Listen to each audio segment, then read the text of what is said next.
Hello, Main Street Paul. Yes, in fact, it is raining. It's been raining since last night and today. However, we have had pretty light rain here in Southern California. I mean, it's been constant, but it's just, you know, barely a sprinkling. It's just a sort of a on again, off again sprinkling that's not too bad. So I'm out here, all bundled up. Hello, LP Rodriguez. Welcome, my friend. Yeah, from what I'm hearing, it's likely they are going to cancel the parade that I am sitting here dutifully on the sidewalk for, and they're going to replace it with a character cavalcade. So I'm just going to hang out because the parade starts at 3 o'clock, or the cavalcade, whichever it is. And so I am just going to hang here, sitting on the curb, and I'm all bundled up, and got my poncho on, got my umbrella, as you can see right here. And so if we only get a cavalcade, that's okay. We'll enjoy the cavalcade because everybody loves characters. It is amazing how many people are here today, though, I must say. It is a crazy amount of people, and they just keep coming. Oh yeah, they've got the garlands up everywhere, as you can see. Right here, there's our Mickey garland, and then they've got Christmas garlands on all the buildings, and the Christmas tree is up as well. They should be lighting the Christmas tree about 5:15, so I plan to be here, somewhere around here on this spot or somewhere close by to watch the lighting of the Christmas tree, because that, to me, is such a fun and cool thing. I don't want to miss it.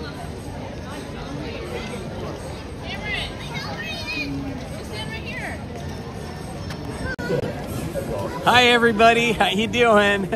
It's Indiana Holmes, and I'm here at Disneyland on this very wet, but not too terribly cold, first day of the Christmas holiday season here at Disneyland. I hope you guys are all having an awesome day wherever you are, and hopefully it's not too cold and wet. So we are waiting for 3 o'clock, where we should see either a parade or a character cavalcade, and I am guessing it is going to be a character cavalcade. Hi, Chris and Tara. Good to see you, my friends. Hi, Kelly Lang.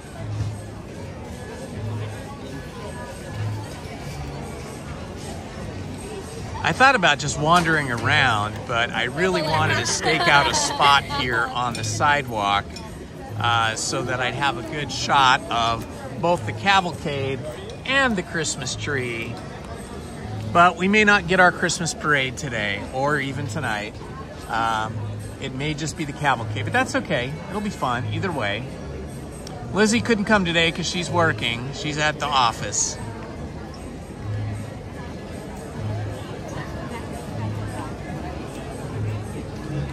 Hello, let's see, what does that say? Ivan Ooze. Hello, John Walsh. Good to see you, my friend. Yes, Merry Christmas. I guess this is the first day we're gonna say Merry Christmas to each other, in as much as it is the first day of the Christmas holiday season here at Disneyland. So I'm always reading and studying up on all things Disney, and one of the things I learned recently was when they had dug the big trench around Tom Sawyer's Island for the Rivers of America, they removed, you know, massive quantities of dirt. I mean, massive quantities. And they didn't know what to do with it. It was going to be too expensive to truck it away. So they just piled it all up here in the park back in 1955. And they piled it up so high, and they didn't know what to do with it. So they couldn't get rid of it. They didn't have time to get rid of it, and they didn't really have the money to truck it away either. So they piled it up, and I think they called it Picnic Hill. And they Disney ordered them to level off the top of this giant mountain of dirt that they had dug out of the ground to create the Rivers of America. and he ordered them to flatten the top off and just put some picnic tables up there. So that's what they did. They put picnic tables up on top of the flat peak of this giant mountain of dirt. But there was really no trails or roads or anything to get to the top, so nobody really went up there much. And then finally, one day, I can't remember who it was Bob Gurr or one of the other Disney Imagineers. This was probably maybe a year or many, many months at least after the park had opened in 1955, but I'm thinking it was closer to a year. Finally, one of the Disney crew decided to go up there and have a look around because Walt was getting tired of looking at this giant mound of dirt and wanted to know what we could do with it. And they got to the top where the picnic tables were, and what did they discover? Guess, what in the heck did they discover was on the top of this giant mountain of dirt? Any guesses? Put it in the chat.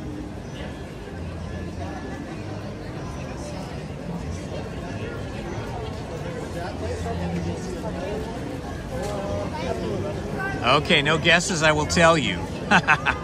They found that some enterprising person who obviously had to work here at Disneyland to have access to it all the time, had planted a marijuana farm on top of the giant dirt mountain that was piled up from the dirt that they had dug out for the rivers of America. So anyway, once they found that marijuana grow, they quickly tore it all down and got rid of it. And then they started thinking more seriously about what they should do. It was Walt, after a trip to Europe, that had been so impressed with the Alps. Yeah, Wei, it's true. He was so impressed with the Alps, he wanted something to replace the giant dirt mountain. And he started thinking about, why can't we have a replica of the Matterhorn mountain in Switzerland?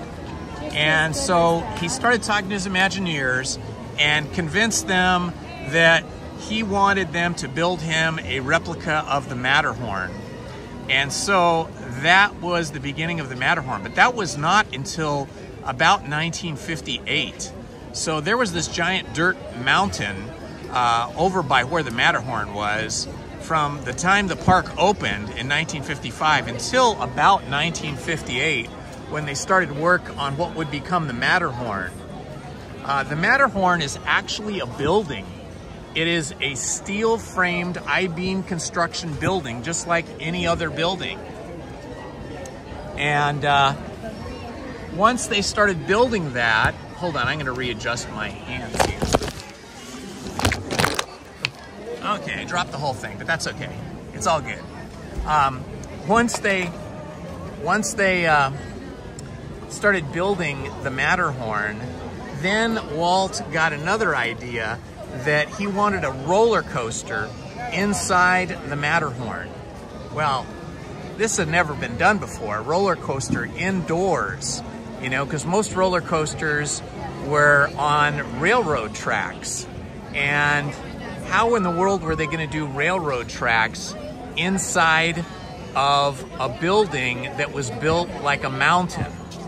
So this became quite the conundrum, and they were trying to figure this out for quite a while, because if they just used regular railroad tracks like they were using on the Disneyland Railroad or Casey Jr., they were pretty sure that the ride cars would fall off.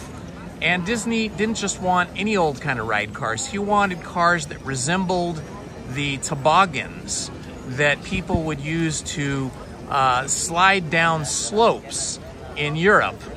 And, you know, wanted it to look kind of at least inspired by those things he'd seen in Europe. Hello, Akio Stewart. And so it took them a lot of experimentation and a lot of engineering wizardry to finally figure out that what they needed to do was not to have a regular train track, but in fact to have I'm gonna go to a wider angle here, to go to tubular steel track. Nobody had ever done this before. Nobody had built a roller coaster. I know it's hard to believe because every roller coaster in the world now uses tubular track, but Disney was the very first to ever have a tubular track roller coaster.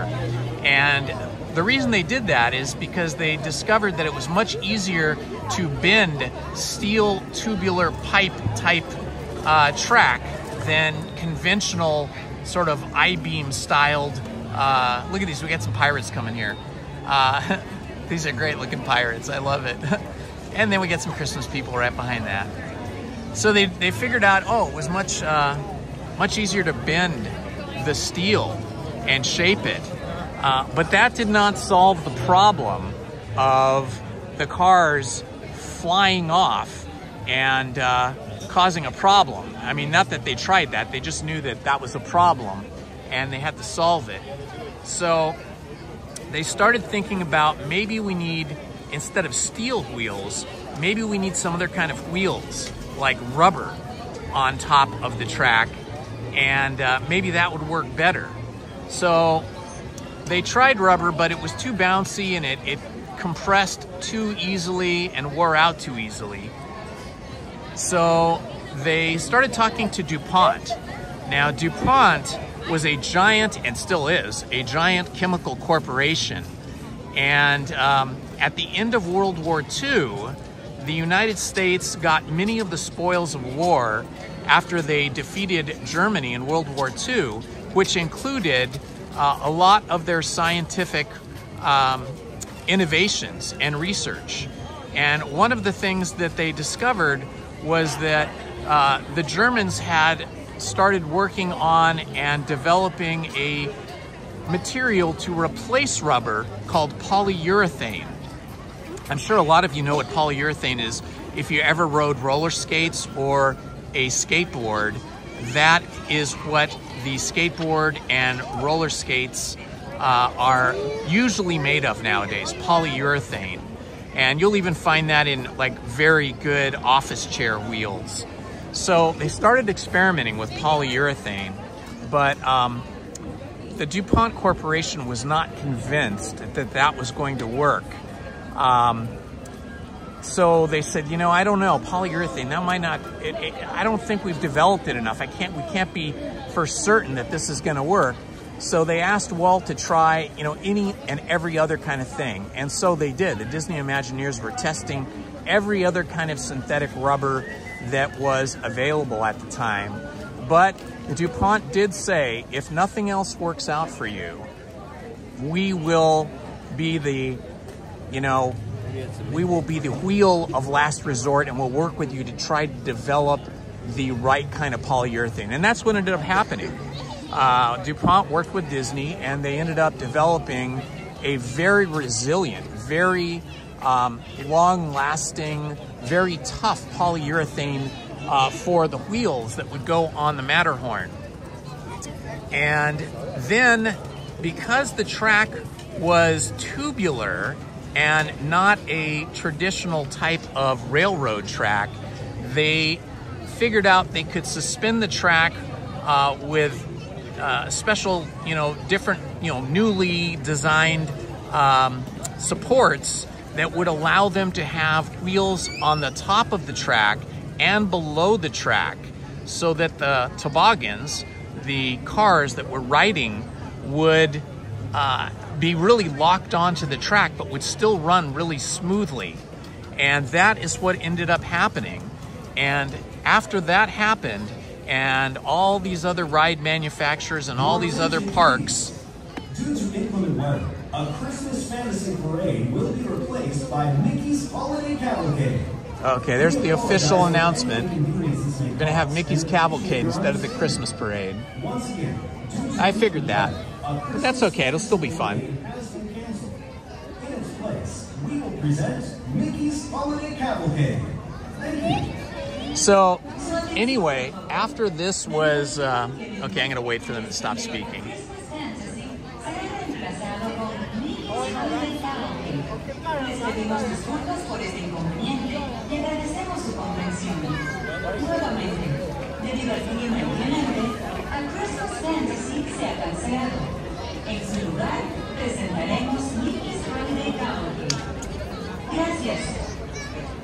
Okay, so what they ended up doing was they built the Matterhorn with this dual wheel system where they had these wheels above and below the track. And after people visited and began riding on the Matterhorn, this would be 1959 when the Matterhorn was completed. They started building it in 58 and they finished it in 59. Everybody saw the genius of this new rail track system that used tubular steel and used these polyurethane wheels that DuPont had developed for the ride. And so today, every roller coaster in the world at every park, Disney or non-Disney, uses this same style of track and wheel configuration. So Disney was the first with the Matterhorn, but it has been widely copied all across the globe. Hello, Allie. Welcome. So there's a little Disney history for you. Ooh, look at this thing this guy has. Let's see if I can zoom in on it. Look at these cool little Mickey, they look like Mickey Mouse on a late 1930s fire engine pulling, or pickup truck pulling a Christmas tree with Goofy in the back holding it down. Those are pretty cool. I might have to get one of those.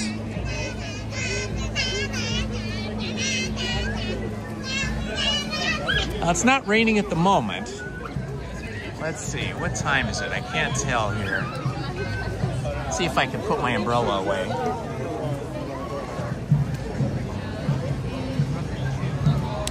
Okay.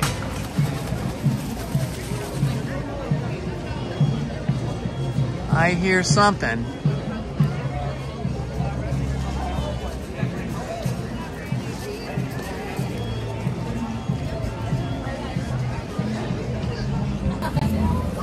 Hello, everybody. This is me down here on the ground reporting for you from Disneyland. All right, we should be having a cavalcade here shortly. I don't know what time it is. Let's see. Oh, it's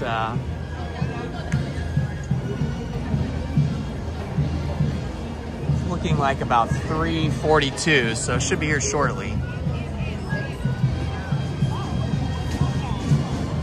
Yeah, you know, I'm just such a Disney geek. I love all the Disney trivia, all the Disney history, and especially, you know, all of the innovations that they've made over the years, be it in architecture or in vehicle design or ride design, whatever it might be.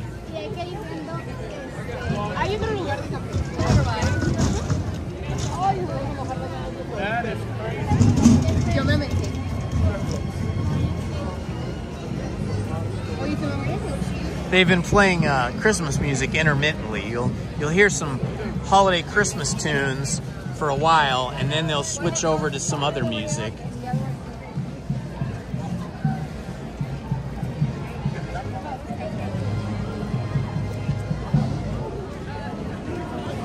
Hello, Manny. Welcome. Hello, Becky. We're getting our first taste of Christmas here. This is the first day of the holiday season here at Disneyland. And although it looks like we're not going to have the holiday parade after all, we will have some type of a character cavalcade. They're calling it Mickey's Holiday Cavalcade, which is fine.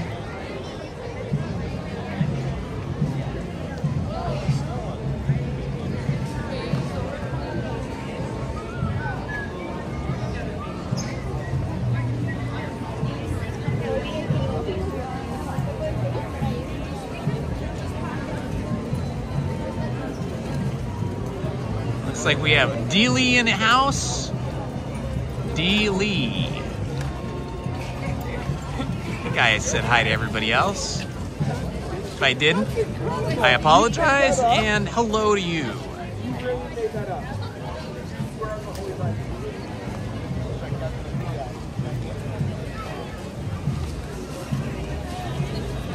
got a lot of people wearing ponchos today, a lot, and including myself.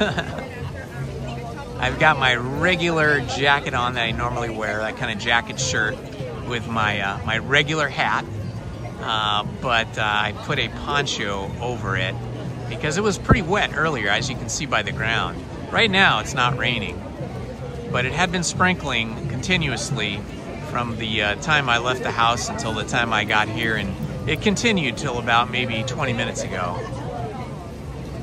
So maybe we'll get lucky and we'll get through this cavalcade without having any more rain.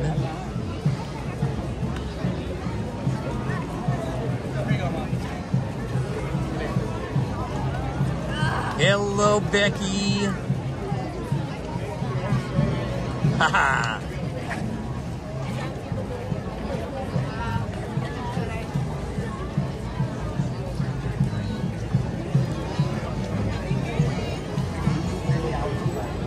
Even though, you know, I haven't been on any rides, I got here at 2 o'clock. And even though I haven't been on any rides, and even though, you know, the street's not lit up yet, there's still such a holiday Christmas vibe here because so many people are dressed up. I've seen women dressed up as Mrs. Santa Claus today. I've seen some guys dressed up as elves. I've seen lots of holiday colors.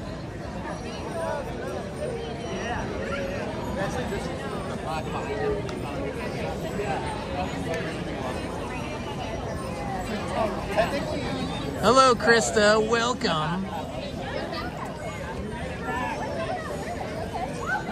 Oh, that's cool.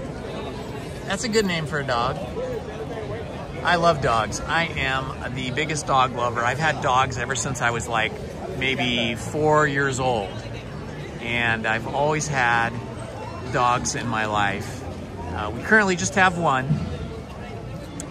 but he's a cutie. Let me see if I can show him to you here. There he is right there. Or it's actually a she. What am I saying? That is our dog Meadow right there.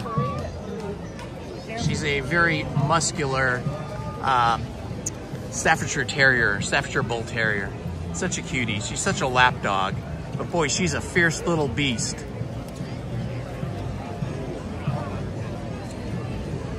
It is not going to be, hi Aiden, it's not going to be the Christmas Fantasy Parade. They canceled it for today because of the rain. We're going to end up having the Mickey's Holiday Cavalcade.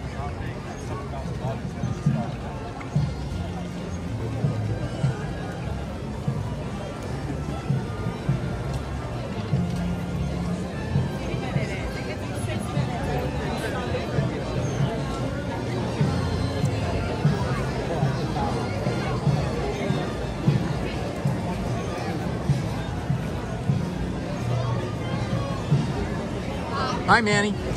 Yeah, I'll look for Paul's email when he sends me an email and chats.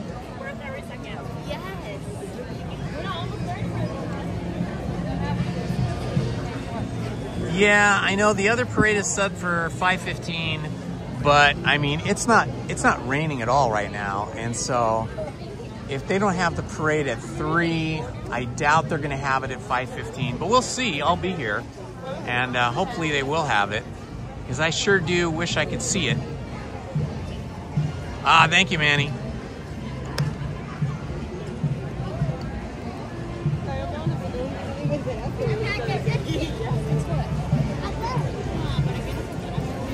Ah, thanks, Main Street Paul. Yeah, after this, I do want to like walk around a bit and hopefully get on a ride. I'd love to get on Casey Jr. and the Storybook Canal rides.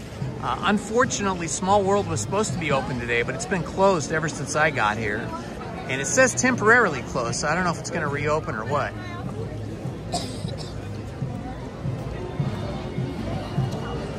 All right, we're getting a lot of people sitting now, waiting.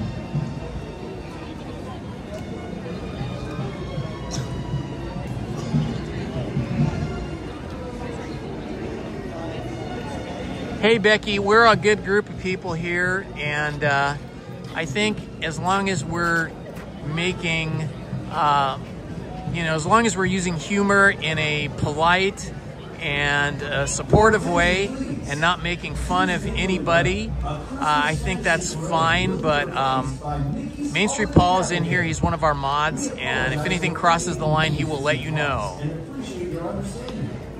Once again, due to inclement weather, a Christmas fantasy parade has been canceled. In its place, Exactly what Kelly said. In good taste and kind, and not cutting towards any person or group of people. We don't talk about religion or politics or anything else divisive on the channel.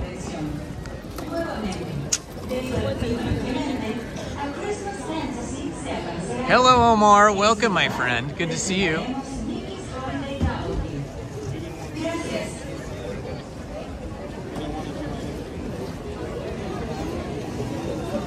Hi, Brian. I know, I want to get on Casey Jr. later.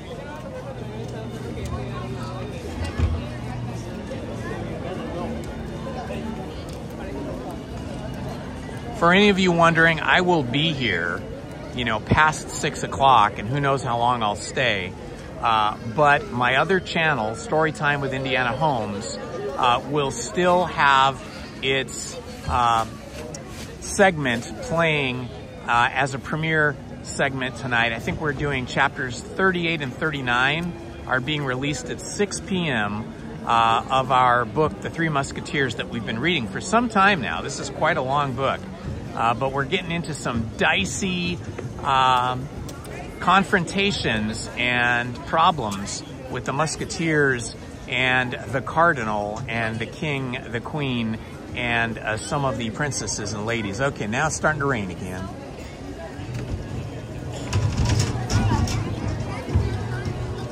I would love to do that, yeah. It should be Rapunzel's. Rapunzel's Castle is the, or Tower. Rapunzel's Tower is the new addition to Casey Jr.'s railroad and the storybook canal boats. Interesting fact, all of the buildings, which, you know, are miniature buildings in Storybook Land, are on a scale of 1 inch to 1 foot. So if we have a 3-foot tower, let's say, I'm not sure how tall it is, but I'm guessing from pictures I've seen, I'm guessing if we have a 3-foot tower for Rapunzel, then that would be a 36-foot tower. So something to be aware of when you're looking at the buildings in Storybook Land is that if they're 12 inches, then they're 12 feet. If they're 36 inches, then they're 36 feet. So just miniaturized.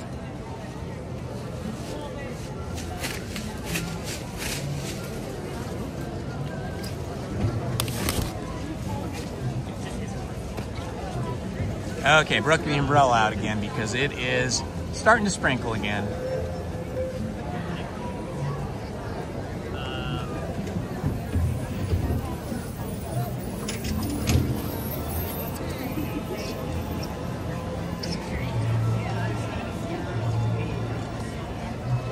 So it's supposed to rain all weekend, including Monday. Lizzie and I will be here on Sunday. We're hoping it's not going to rain too hard on Sunday. Yeah, to answer your question there, the parade is canceled, and we're going to have the Mickey's Holiday Cavalcade instead. Mickey's character cavalcade is coming at 3 o'clock.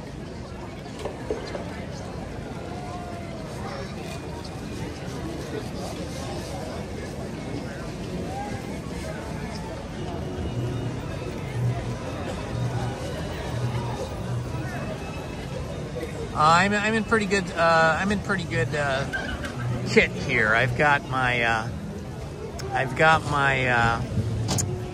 insulated jeans on. I've got my patent leather waterproof Doc Martens on with some warm socks. Then I've got a long sleeve Mickey sweatshirt on, a tank shirt under that, then the Mickey sweatshirt, then my regular Indiana Holmes jacket and hat, and then on top of all that I have my gray poncho. So I'm pretty dry, plus I've got my umbrella.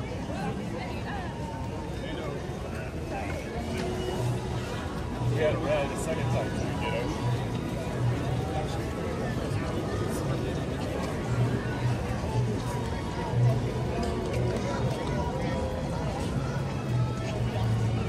Hello, Night Rush.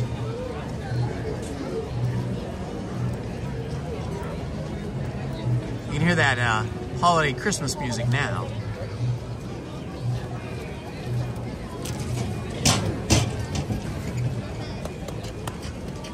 Yeah, I like the spot by the trash can.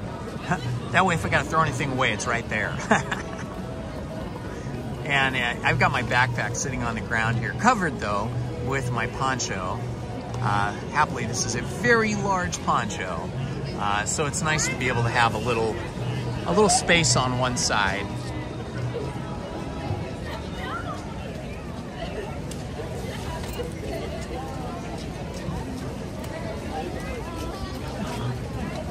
It's like we're about 4 or 5 minutes away from the cavalcade. It'll be interesting to see what the guests, not the guests, what the characters are dressed as. If they're dressed in Christmas or winter holiday attire. Hello, Robert Sprite. Good to see you, my friend. Welcome. Just hanging out here in the rain for you guys.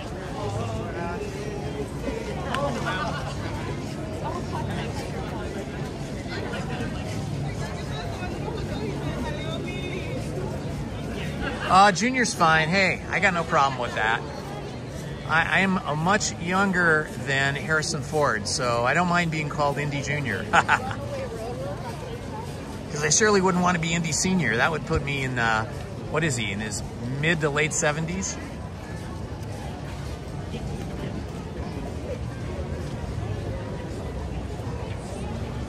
I'm trying to stick around on the planet as long as possible.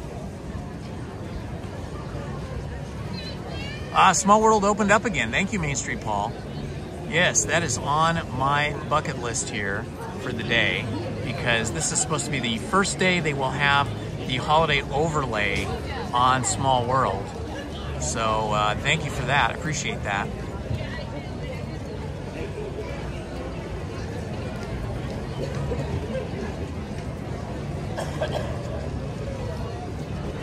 My other goal, my first goal was to be here for the parade, which will now be a cavalcade, but my other goal was to see the Christmas tree and the lights on Main Street all lit up. I was here on Sunday, but I just wasn't up to staying until they lit everything up and until it got dark. So hopefully today will be better.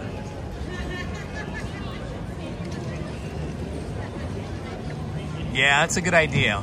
Whatever rides are available outdoors when it's not raining or raining only lightly, those will be the ones to do first.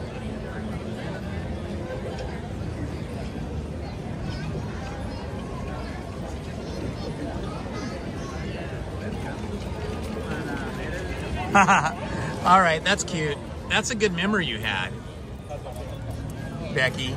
That's a really good memory, that you had that memory from the movie. I love movies. Lizzie and I love movies. We see massive quantities of movies, and now also TV series on Netflix. But I usually cannot remember all those neat little details like that, all those funny little sayings and quips and jokes. Unless it's from Monty Python. I remember those because I saw those movies so many times when I was younger, when I was a kid, really. Like, I'm not dead yet, if you get that reference.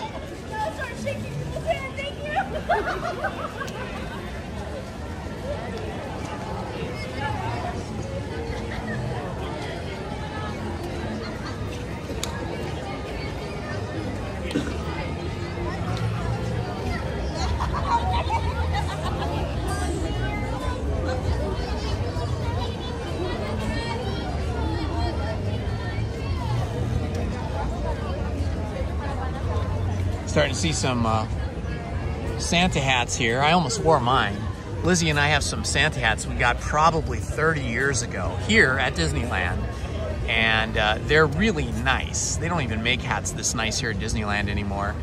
They're very thick, very fuzzy, red with white and like a pom-pom on the top, and they have the Mickey ears, of course.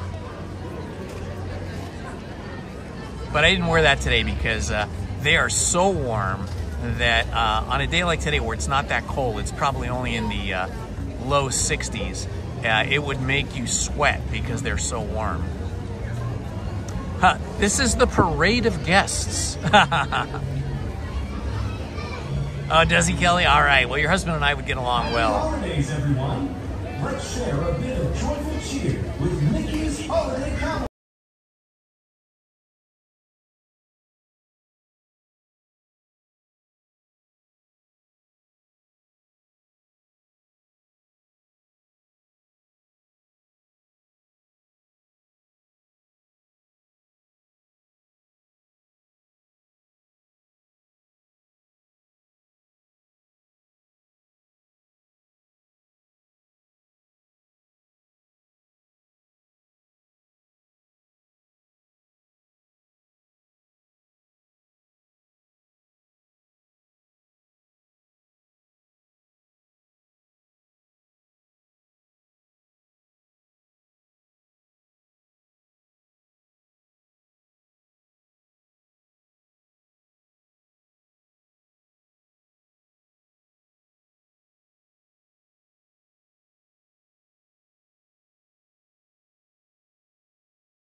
That is it, my friends.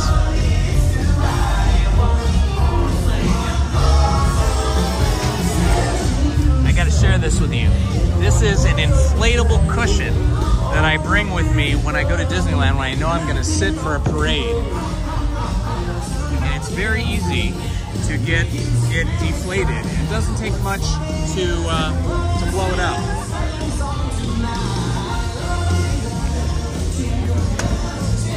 You just open that right there. And then you just fold it up. Or roll it up.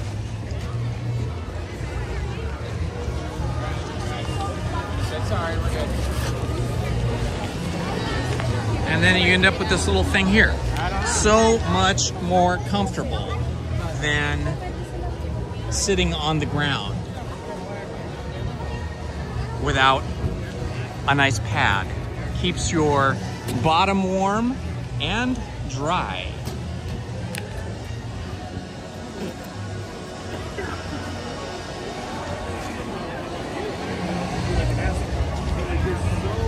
Okay, that was a really short cavalcade. That's okay. Maybe we'll get lucky. Maybe at 5:15 we'll have the full parade.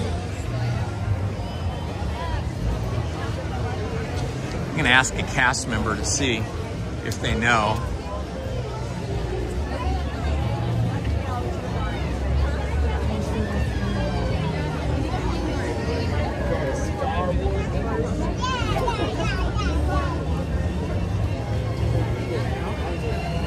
Hi. Do you know, are they going to have the cavalcade again at 5:15 or the parade? The cavalcade. Cavalcade? Yes. Yeah. Okay, thank you. Have a good one. Yeah, so it's all cavalcade tonight, guys. No parade. So that's kind of a bummer, but that's okay. We'll roll with it.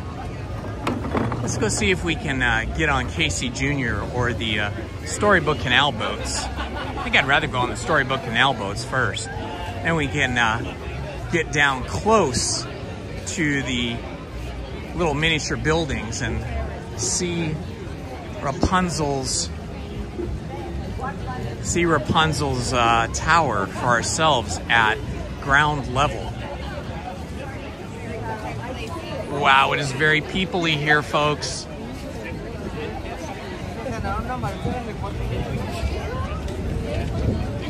So much better to be here, though, than on the freeway. Being on the freeway in the rain in Southern California is no fun at all.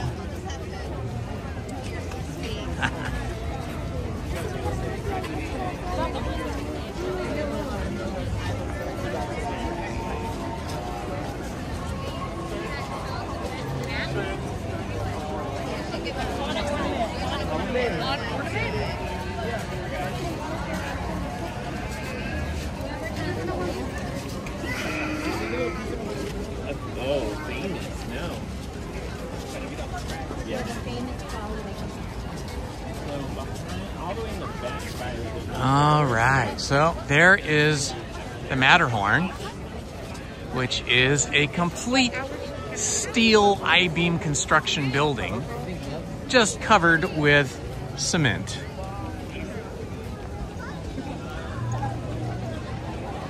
They had a really hard time engineering the actual ride system inside the Matterhorn because it's really a bunch of steel boxes, a bunch of steel, I-beam, bunch of steel I-beams in the shape of boxes. So just like any other building.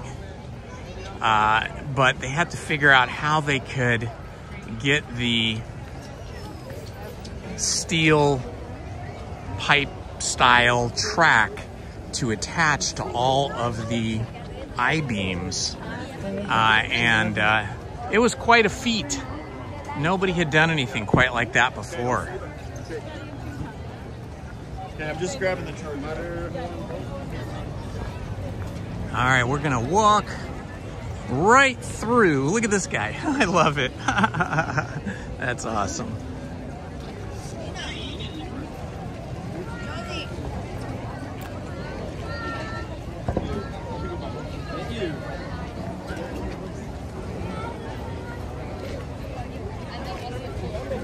All right, we're gonna walk right through the castle, Sleeping Beauty's castle, so that we can get into Fantasyland. Everybody loves to take pictures in front of the castle. This is possibly the most photographed building in the world. I mean, the Eiffel Tower maybe has more people photographing it, but I don't know.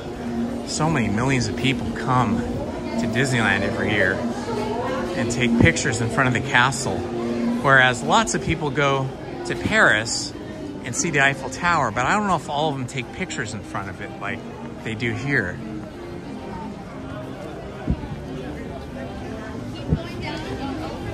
All right, I'm heading over to Storybook Canals.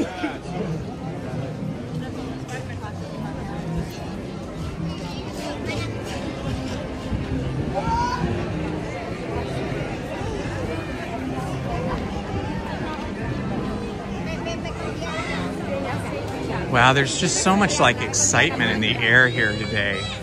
I don't know if it's the rain or it's because it's the first day of the Christmas holiday season at Disneyland, or because it's a Friday, or all of the air, you know, like the human electricity, that just kind of a vibe, right?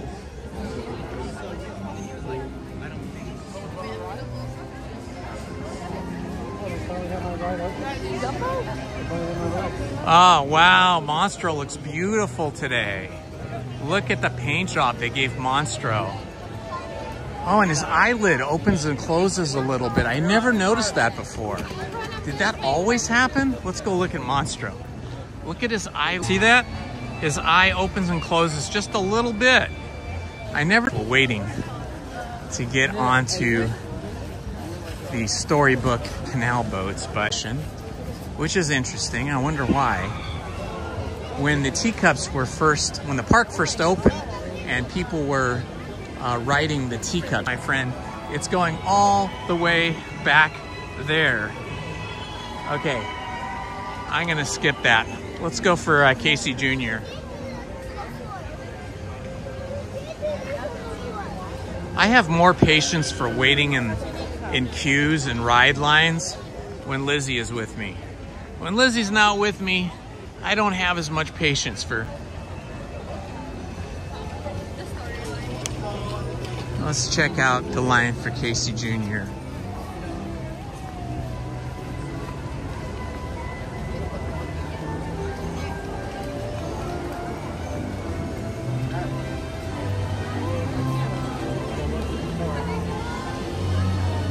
Looks like we're coming in. All right, Dumbo's flying. The rain's not keeping him from flying. When the Dumbo ride first opened, when the park this, they have built and rebuilt and redesigned this ride a couple different times, but in the first iteration of the Dumbo ride, the Dumbo's mechanic, the Casey Jr. is closed. They just closed it. Yeah, so anyway, they had grease pumps here and here in the original ride, and the pumps would pump grease continuously into the ride joints, like not the joint, I guess you call them joints, but into the mechanism, and it would foam up.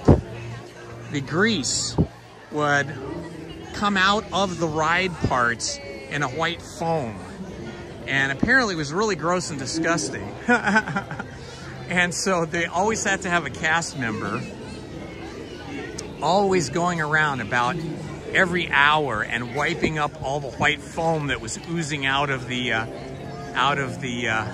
Dumbo ride arms. Okay, it looks like we're going on Pinocchio here. Although you said, oh well. I think Paul said that, let's see. Well, we'll go on Pinocchio just because we're here. Please make sure we're going through the turnstile and not around it. Smaller guests there. Smaller guests. Let's get through the turnstile, not around it. All right, we're gonna do this first. Just because I want to get on some ride. And I'm afraid if I walk up to Small World, they'll tell me that that's closed.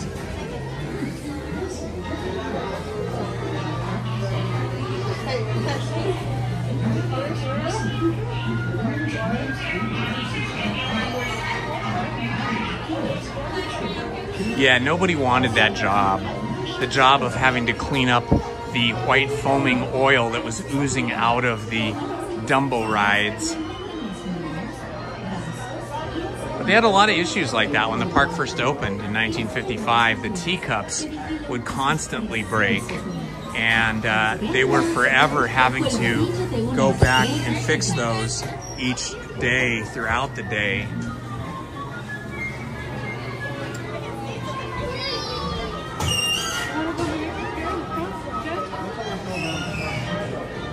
Yes, I think you're right, Manny Penny.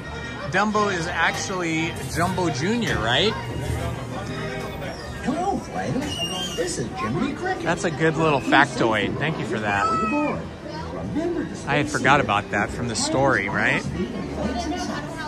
Oh, and if you're traveling with children, be sure to watch them. Well, looks like your car's on the way. So we're gonna occupy ourselves with some rides and whatever we can until 5:15 when we head back down Main Street to see them see the next cavalcade and the lighting of the tree and the lighting of all the garlands.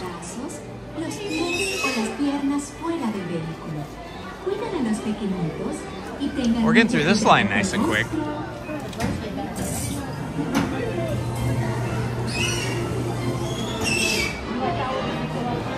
Bye, Becky. Have a good one.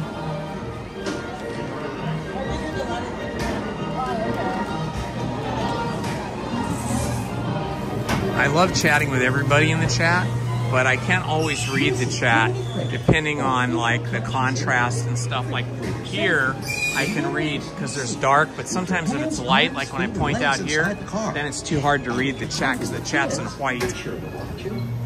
I'll see you under a wishing star.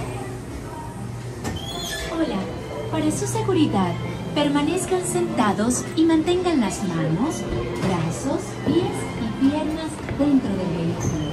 Y les ruego a los mayores que vigilen a sus preciosos niños. Nos vemos bajo el límite de la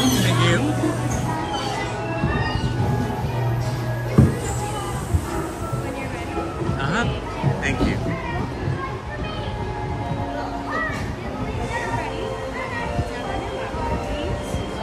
Thank you, Becky. Thank you for your support.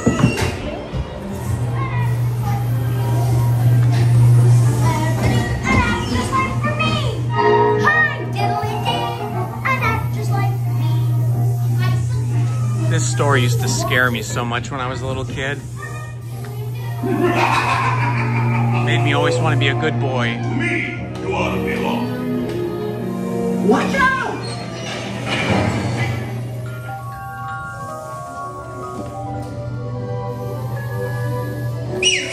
Hey, this way!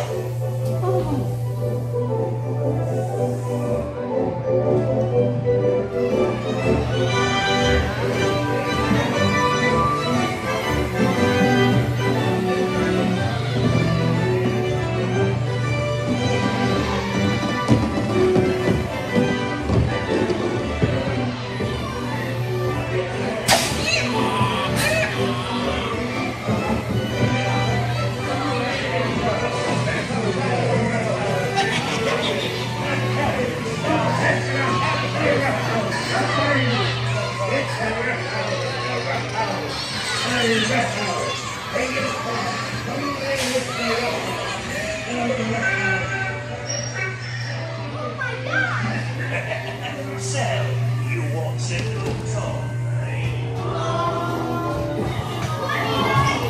shut the doors and lock the talk.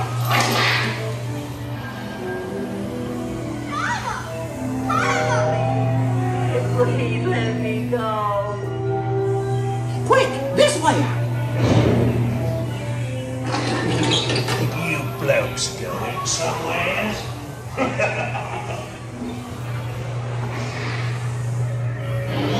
Hold on! Monstro!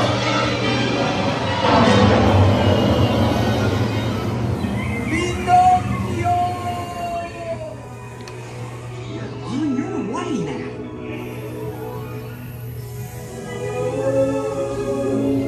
love this music.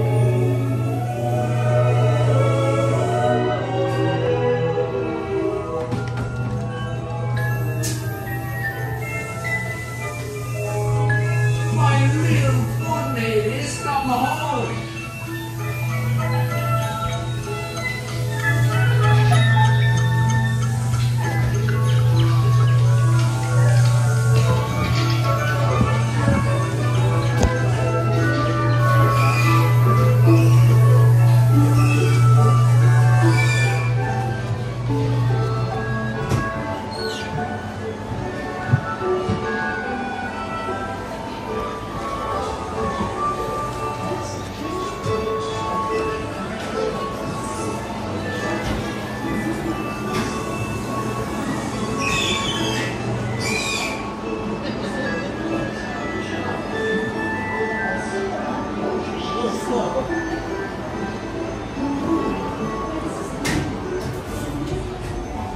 All right, first ride of the day. Let's see, I gotta keep track of the time here because I definitely want to see them light the tree. 3:28, I got plenty of time. I don't have to be back down there till 5:15. All right, shall we try Small World? Let's check it out.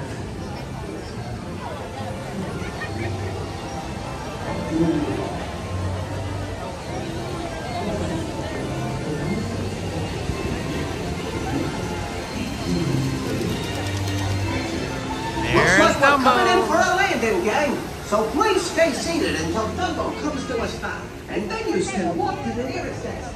Thanks for flying with the 8th wonder of the world, Dumbo!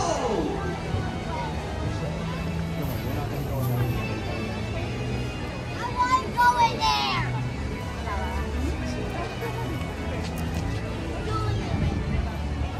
I have to say that Monstro looks pretty awesome with his new paint job. Slightly iridescent. And he did a good job. The paint actually looks a lot like the actual real skin of a whale, which is kind of amazing.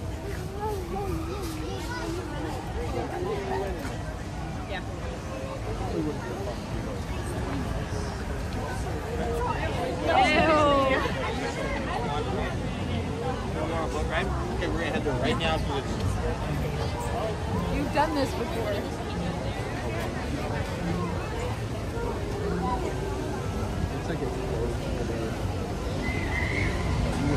Alrighty, heading up to Small World, getting our Christmas vibes early in November. Not even Thanksgiving yet. They also light the Small World at about the same time. I think at 5 o'clock. Well, it probably won't be quite dark enough to get the full effect. But then we gotta hoof it back down to Main Street to see the lighting of the tree at 5:15. So I'll probably go for the tree first. And then do this maybe on Sunday. Because Lizzie absolutely loves Small World. It's her favorite ride at Disneyland.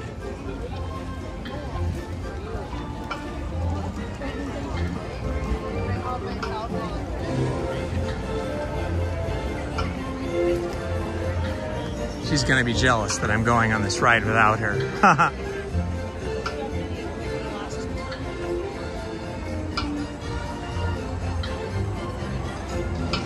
Ooh, there's a big line there. That is not a small line.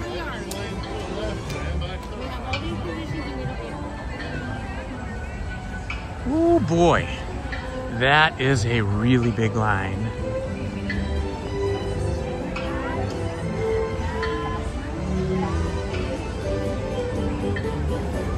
Hopefully it'll move quickly.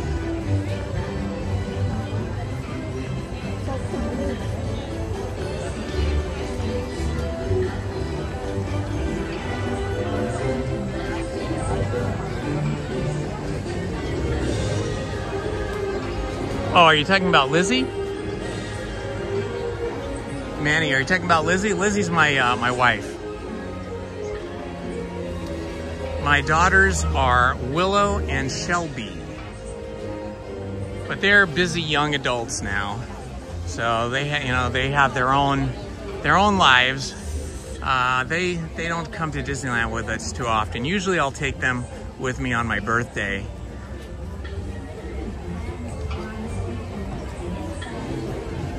Thanks.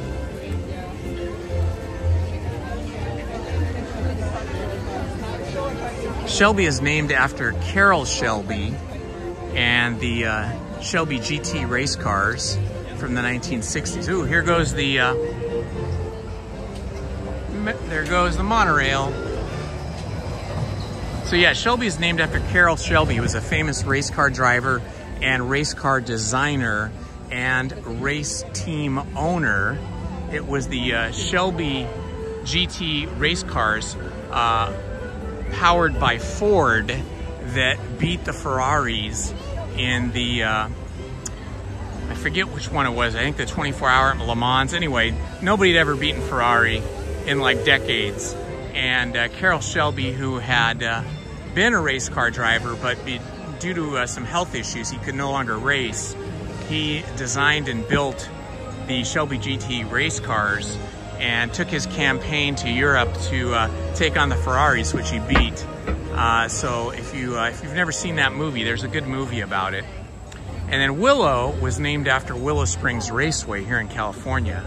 So both my kids named after things having to do with auto racing.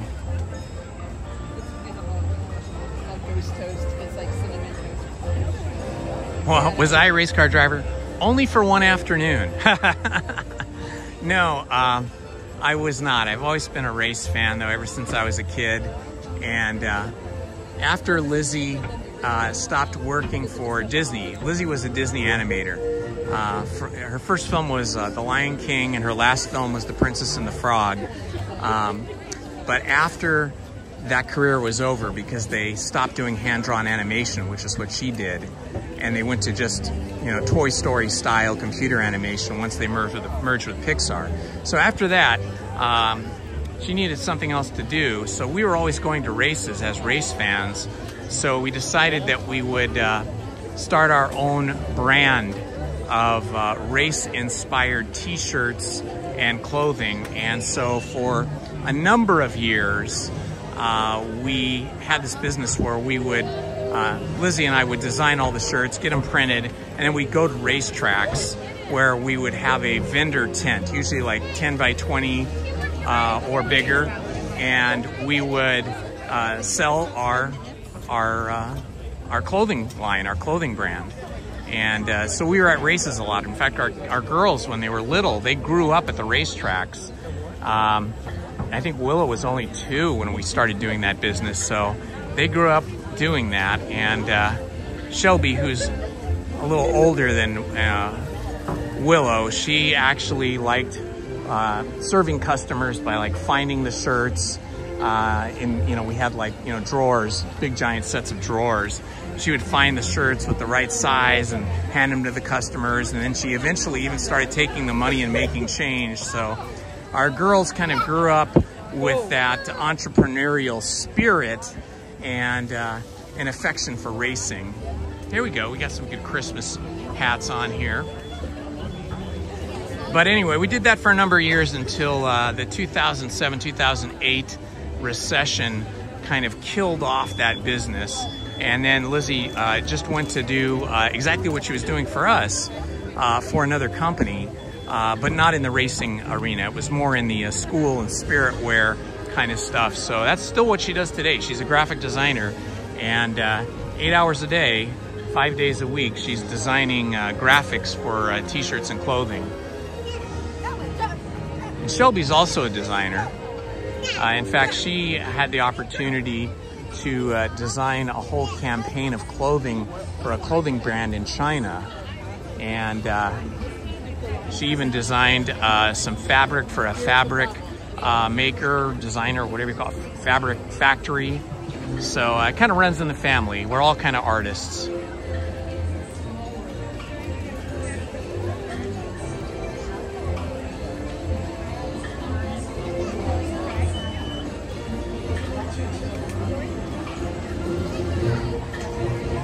Hello, Park Pulse. The Dapper Dans were supposed to play about an hour ago. I don't know if they did. I didn't hear them. I was down on Main Street, and they usually play right in front of the fire station or sometimes on Main Street near the arcade, and I did not hear them at all. So I'm guessing that maybe they didn't play, or if they are playing, maybe they're playing somewhere else, like inside in the Golden Horseshoe or something. Although I've never seen them play it or sing inside the Golden Horseshoe, but anyway, I don't know. They were scheduled just like the parade was scheduled, but they might have got canceled because of the rain.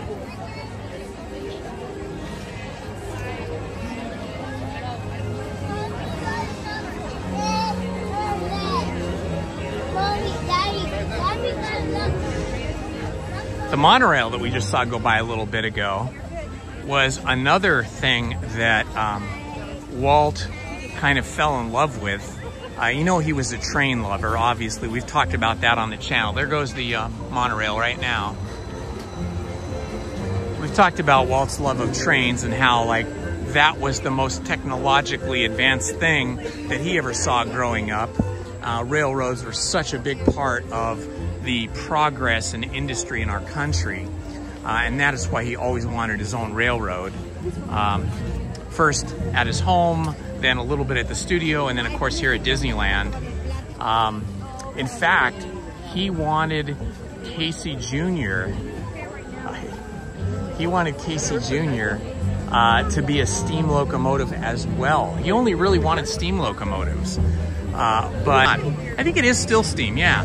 So it wasn't, so Casey Jr. and Disneyland Railroad were steam-driven engines, and he wanted a third one, which would eventually become the, there was a third one, which doesn't exist anymore.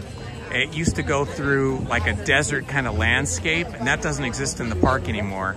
But when he wanted to build the third one, the Anaheim City Council said no, because he was already running 2 steam locomotives, 2 steam railroads, without any permits yet. They hadn't permitted them and approved them. So when he wanted to do a third one, they said no. So that third railroad, which doesn't exist anymore, is electric. And the sort of, hi, how are you? Friends watching you. Oh, nice. The railroad that succeeded the railroad that we no longer see, which is electric, is Big Thunder Mountain. Notice Big Thunder Mountain is not a steam locomotive, and it's also not really a railroad. It's inspired by a railroad, but of course it's a roller coaster. So Walt wasn't very happy when he found out that he couldn't have his third steam-powered railroad, but he wanted that third railroad to be, you know, going through this desert kind of Arizona, Utah environment that did exist here in the park, but is no longer. The closest thing we have to that now is over in California Adventure with the rock and road, not the roadsters, the race cars. Now I forgot the name of them. Having a brain fart. You know which ones I'm talking about, though. Radiator Springs Racers. There we go. I don't think so, but I looked online. So that environment where the Radiator Springs Racers are, how it looks like you're going through like Arizona and Utah out in the desert, that sort of is what the original electric railroad, the third railroad that was here at Disneyland, was like. It had that kind of environment. It didn't have race cars or anything. It just had an electric train, but it had that visual landscape aesthetic.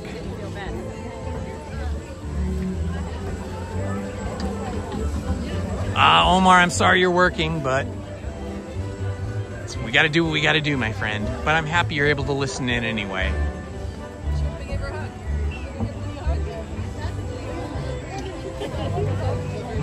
Oh, I think Walt would have absolutely loved today's technology. So we were talking about the railroads, and the monorail is another kind of railroad, right?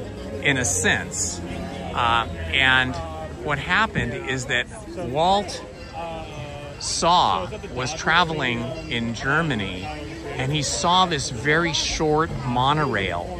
It was the only one in the world. It was just outside of Cologne, Germany.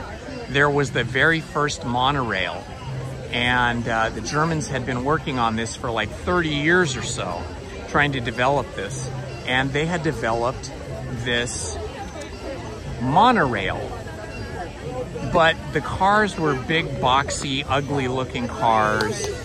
They weren't streamlined or anything like that.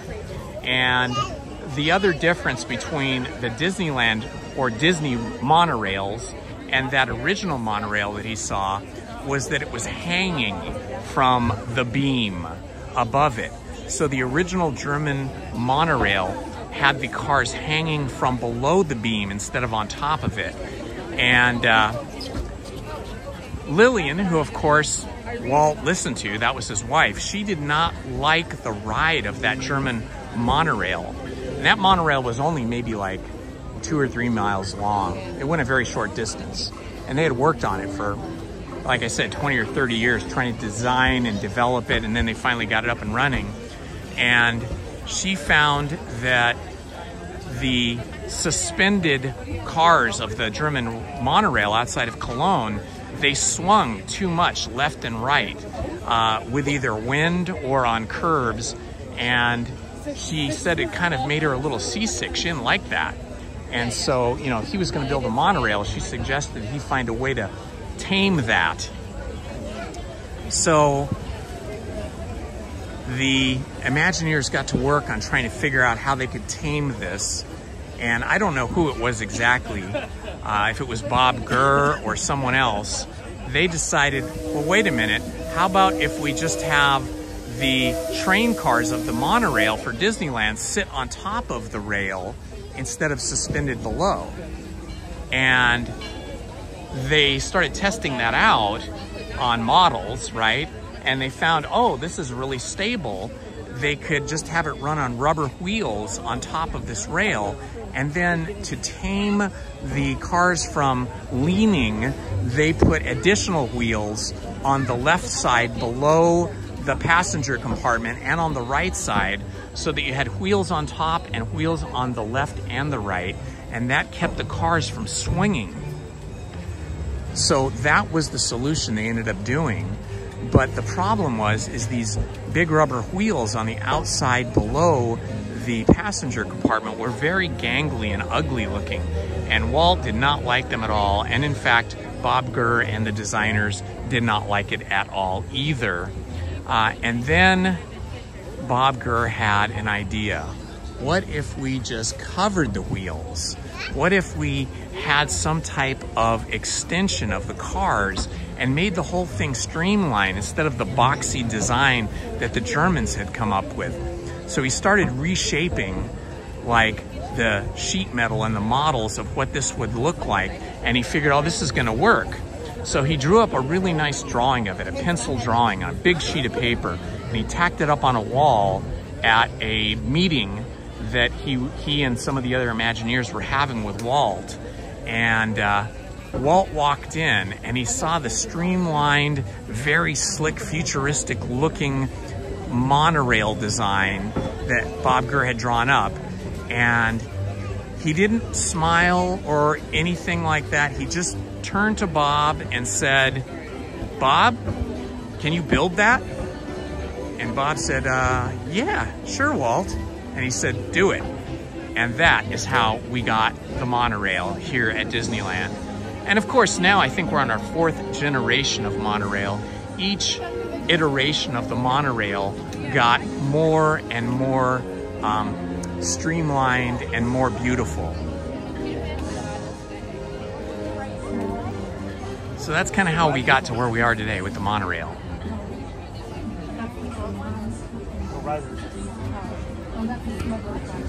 Of course, you all know the story of Small World. Small World was built for the World's Fair in New York. I believe it was the 1964 or 65 World's Fair. And in fact, my parents went to that. I was just a little teeny tiny kid. I was probably like, I don't know, 3 years old or something. But I remember I had to go stay with my aunt and uncle for It seemed like a long time. It was probably a week or 2 weeks at the most. So my parents could go to the World's Fair because my dad was in the international trade business. And so he had clients all over the world that his company, the company he worked for, worked with. And so I believe, if my memory serves me correctly, that it was General Motors that sponsored the design, construction, moving and setting up of Small World in New York for the World's Fair. And then as part of the deal, they also had to pay to have it disassembled and shipped back here to California, where it was then set up here at Disneyland and has been a part of Disneyland ever since.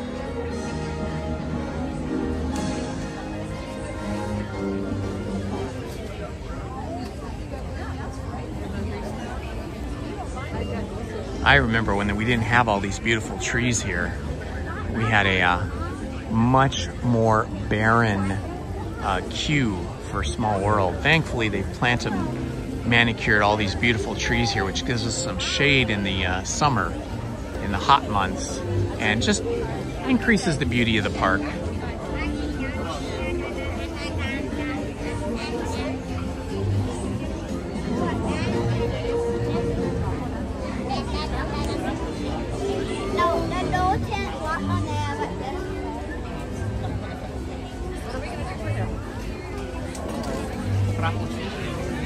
Yeah, one of the things I want to get to, if not today, then on Sunday when Lizzie and I come, is I want to go into the Grand Californian Hotel, because they always have an amazing Christmas tree inside the lobby of the hotel, and they often have Christmas carolers singing throughout the day and the evening over at the Grand Californian.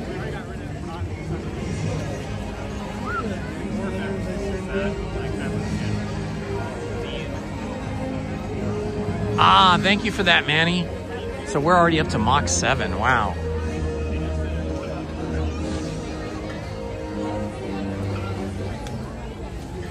I was always fascinated by the monorail as a kid.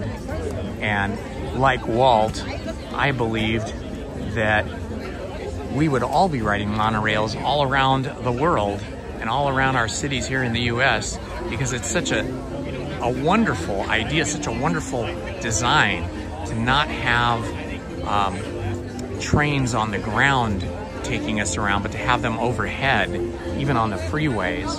But alas, that has not come to pass. There are very few monorails in the world that are actually used for public transportation. I don't know how many there are. I think there's one in China. I don't know if there's any in Europe, maybe one. But, you know, mostly what has happened is that light rail train systems have evolved from the original subway systems that were first in London, in the London Tube they call it, and then later in New York, where we have an incredible number of trains that run underground and above ground. And although I've never been, my parents had told me that Mexico City has a spectacular underground metro system of trains. As does Paris. Paris has had theirs for a long time. The Paris Metro, which is an underground public transportation train system, is fantastic.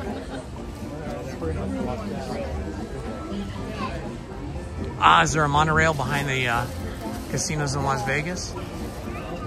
Oh, they are. They're the old Mach 5 cars. That's cool. Manny, you have some good information. Thank you for sharing it with us. I've been seeing a lot of videos on YouTube about how it looks like Las Vegas is dying. It's basically the casinos are all empty, and the hotels are mostly empty. And the reason for that is that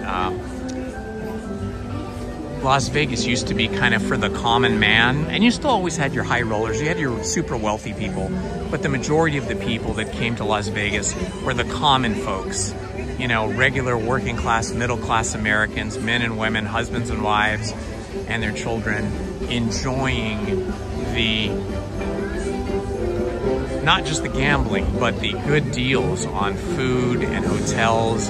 And you could go there and not spend a lot of money on hotels and food and spend your money mostly on entertainment and gambling. But in recent years, Las Vegas casino owners have decided to go upscale, and they just charge crazy amounts of money for everything. And as a result, the middle class and other folks that are not rich have stopped going to Las Vegas. And now Las Vegas is suffering big time, but they just want the high rollers now. And I guess they don't care that much that there aren't very many working folks that can afford to go there. But it is unfortunate for the people that work there, because if you work in a casino, you're a working person, whether you're working at the tables or you're working in the restaurants, or you're working in the cocktail lounges, or you're a musician or a performer. Without guests, they're gonna not have jobs. So that's distressing. Thank you. They should really take a listen. They should take a lesson from Disney that catering to families and to the working classes is very successful and very profitable. Yeah, the resort fees, right? I mean, like, to even park at the hotel that you're staying at, you got to pay $50 to $70 for parking per night. And then they have all these resort fees and city taxes on top of your hotel bill. I remember, you know, when I was young, I'd go there with my folks, or later, you know, when I graduated from college, I'd go there with my friends, and it was very inexpensive for us to have a lot of fun. But I would not go now. It's too expensive. And I don't like gambling anyway. I hate the idea of losing money in like seconds or minutes. I'd much rather be here at Disneyland.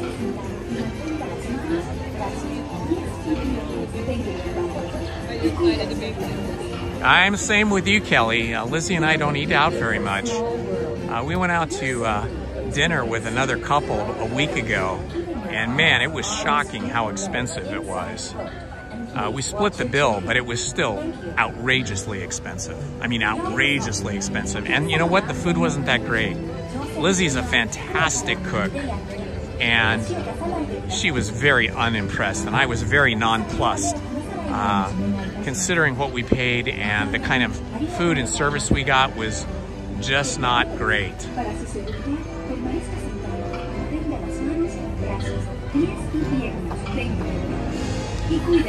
But at least here at Disneyland, the food is really no more expensive than fast food restaurants nowadays. And the food has gotten better here at Disneyland over the last several years. Hello, Luis Reyes. Welcome, my friend. All right, this is going to be the first time we get to see the holiday season overlay. I'm so excited. Lizzie's going to be so sad that she didn't get to see it, but she spent the evening with her daughters. Our daughters like to have craft night once a week, and tonight is craft night. So Lizzie and my two daughters are all at Shelby's apartment crafting. But Lizzie and I will be back here on Sunday. So I know we'll be going on this on Sunday because Lizzie loves this attraction.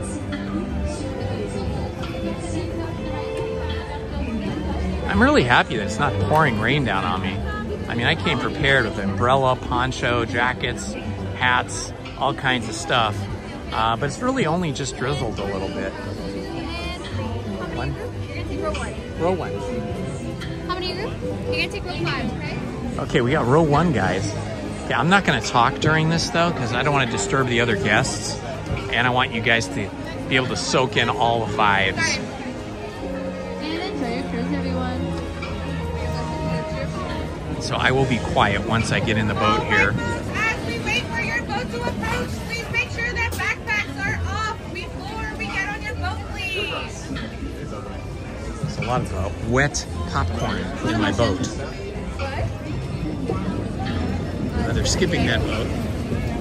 Thankfully, kind of looked like vomit, but it was probably just wet popcorn. Those steps off to your right-hand side, please. Now, the insides of the boats are pretty wet. Watch your step. Next boat, we're gonna wait up that white line.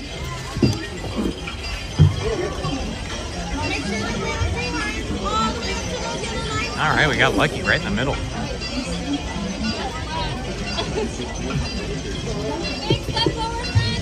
Oh, we just thank you. And enjoy your cruise, everyone.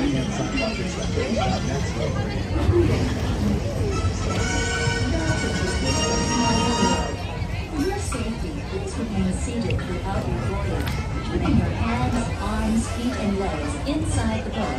And please watch your children. Thank you. Bienvenue. Pour votre sécurité, veuillez rester assis pendant tout le voyage et garder les mains, bras, pieds et jambes à l'intérieur du bateau. S'il vous plaît, surveillez les enfants. Merci. Bienvenidos. You're right. We don't want to tempt the rain gods.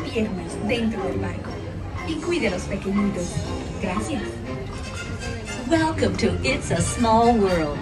For your safety, please remain seated throughout your voyage, keeping your look. hands, arms, feet, and legs inside the boat. And please watch your children. Thank you. ようこそ。お客様の安全のため、乗船中は船から腕や手、足を出さないでください。また、お子様から目を離さないようにお願いいたします。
Please remain seated until your boat comes to a complete stop at the dock and you are asked to disembark. Thank you. Yeah, I don't think I've ever really remembered smelling those kind of holiday fragrances before within Small World. I don't know, maybe I just never noticed it before, but I definitely noticed it today.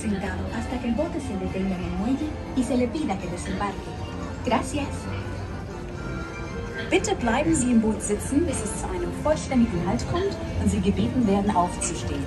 Danke. Please remain seated until your boat comes to a complete stop at the dock and you are asked to disembark. Thank you. Veuillez rester assis jusqu'à l'arrêt complet du bateau et attendez jusqu'à ce que l'autre... A lot of people don't realize that the boats here on Small World are actually just gravity and water pressure driven. There's no track system here. I mean, there's a track in the middle, but it doesn't pull you. The only place you get pulled is when you're loading and unloading. There's a little pull system there with like a underwater belt system and some rubber wheels. But the rest of the ride is basically going downhill with the water pushing you and the track slightly angled down. The canal, I should say. So this little thing in the middle here is just to keep the boats centered so they don't bang around all. Now here, when we get up to where this red boat is when the boats actually get picked up by a little bit of a roller system that picks you up and pulls you up to the loading and unloading section.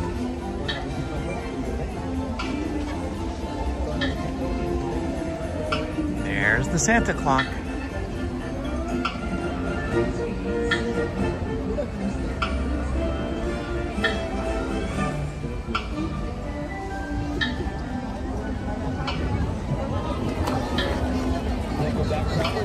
So this is where we're actually being pulled up by these like rubber belts here and wheels, but everywhere else the boats are just kind of free floating along.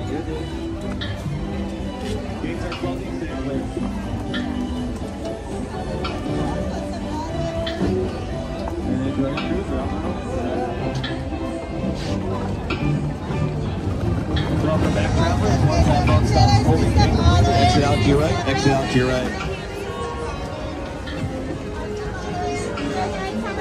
Come on in, my friends, up, down, watch your step. 1, 2, 3, 4, 5. Please exit out to your right. Come on in, my friends, up, down, watch your step.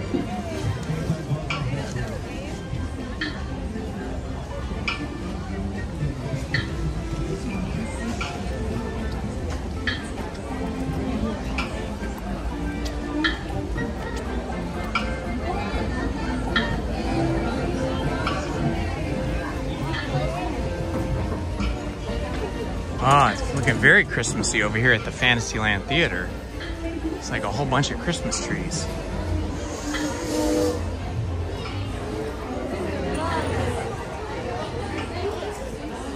You're gonna hurt each other for sure.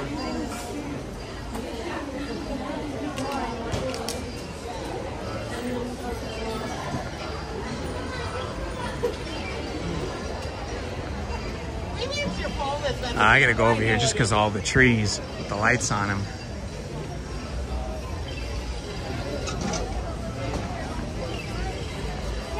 This looks so cool.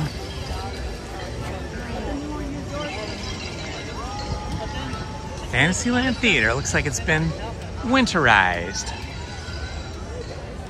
Holiday fun with Santa and friends.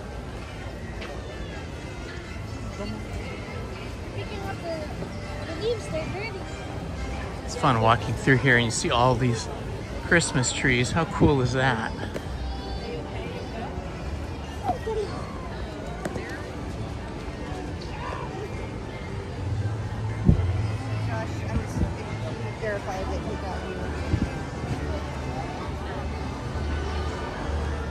How fun. Let's see, the Troubadour Tavern is right here. I am a little hungry.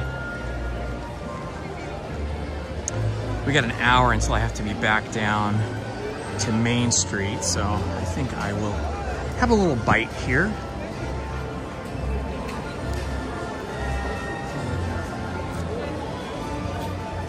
This is where you get the best baked potatoes. They have mac and cheese bites too for like people that like that or little kids, but the baked potatoes are the hot thing here. It's like a whole meal in a potato.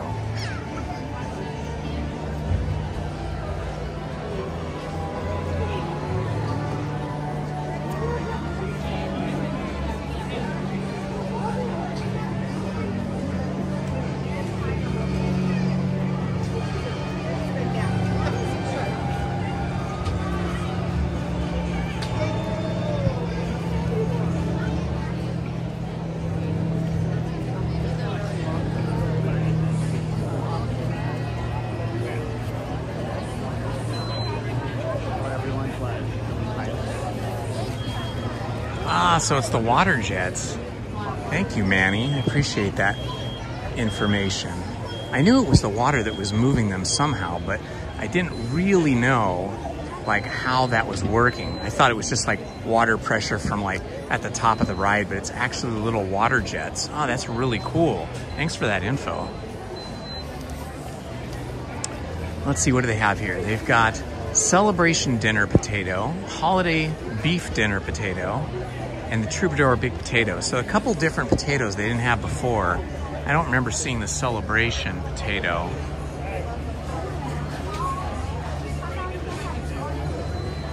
Celebration potato. I can't read what's in it. We'll just have to wait till we get up there when I can read it.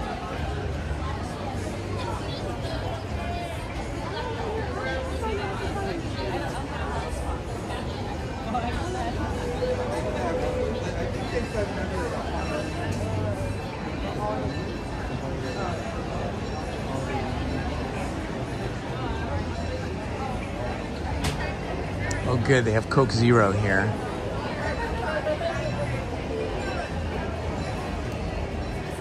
Boy, lots of little Mickey toys and Santa costumes, even selling them here.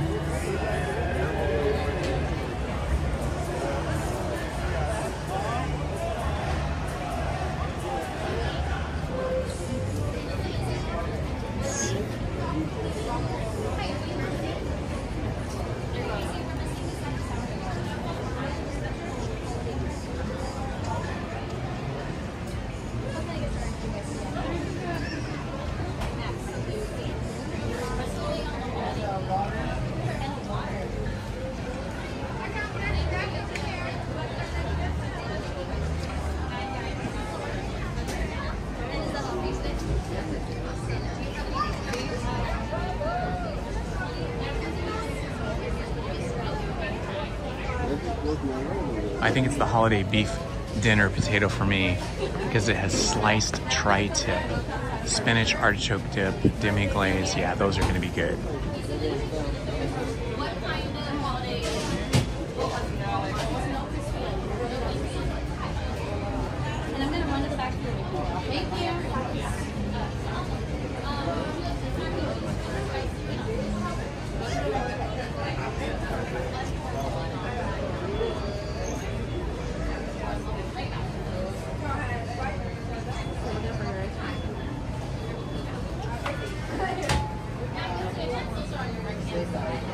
Looks like they also have some, I think those are just toys over here. Marius Place 70th anniversary stuff.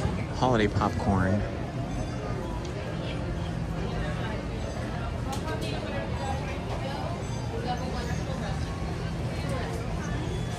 There's going to be a lot for you to choose from when you get here, Paul. Hi. What can I get for you today? I will have the holiday beef dinner potato and a bottle of water. And a bottle of water, you got it. Did you have any discounts with us? Yeah, I do. Let me get that out here. Thank you, Casey. That's the no crispy. Okay,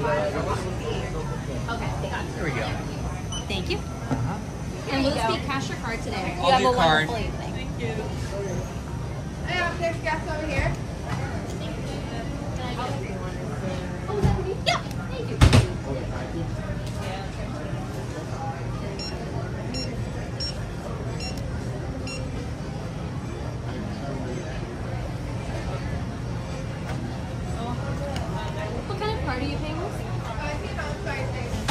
kind of card are you paying with?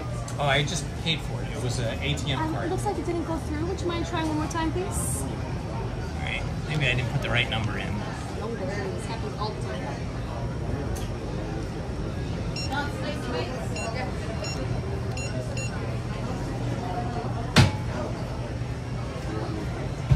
Beautiful. And did you want your receipt with that? Yes, please. You got it. And our utensils are over on the right-hand side. Okay, great. There you are. Thank you. You're welcome.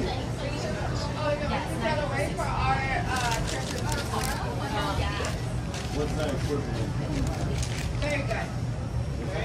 Very good. Wow, this potato looks amazing.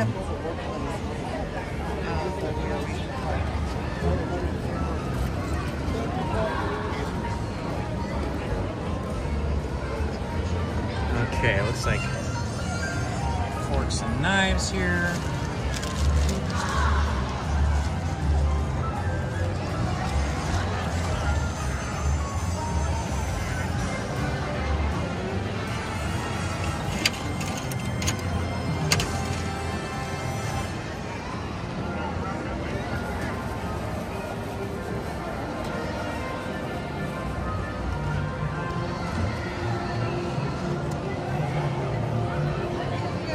Alright, I don't see any tables at the moment.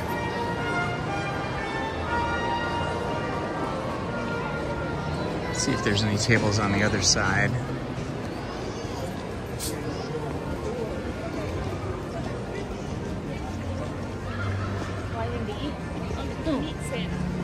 Tables, okay.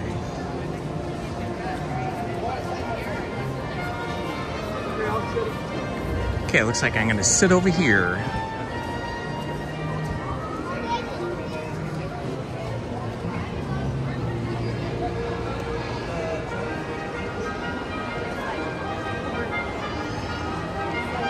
Looks like we got Santa over here.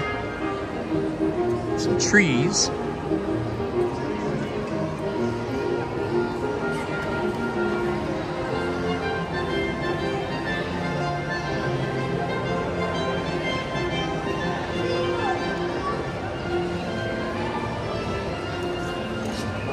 Look at this giant potato thing I got.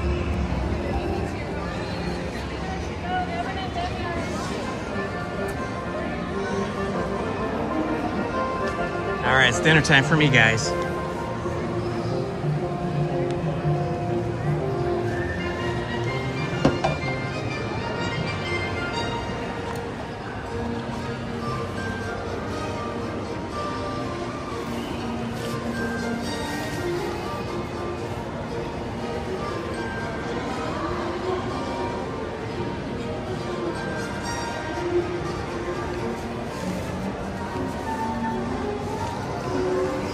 Looks like they've got Pluto and Goofy on the other end. We'll go visit that after I finish eating.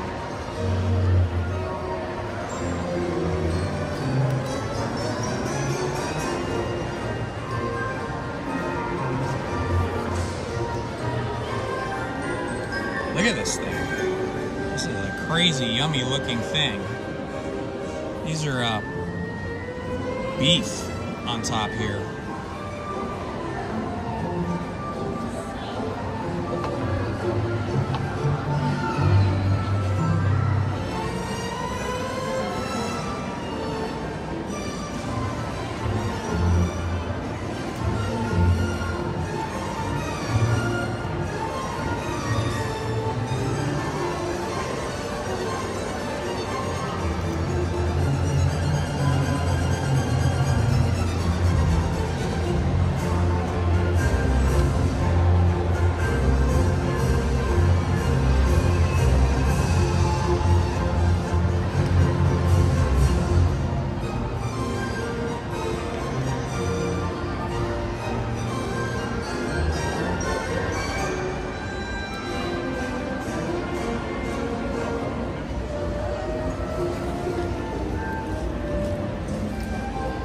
Wow, this thing is really good. This potato. When we look over here, we can see Goofy and Pluto. We'll go take a look at them after I finish eating.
Got some cool kind of rhythm and blues holiday music going here.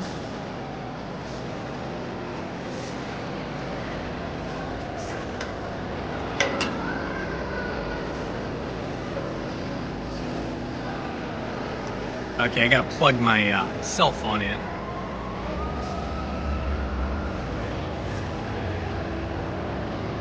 Hang on a second here while I plug this in. Oh, there's Geppetto. Oh, cool.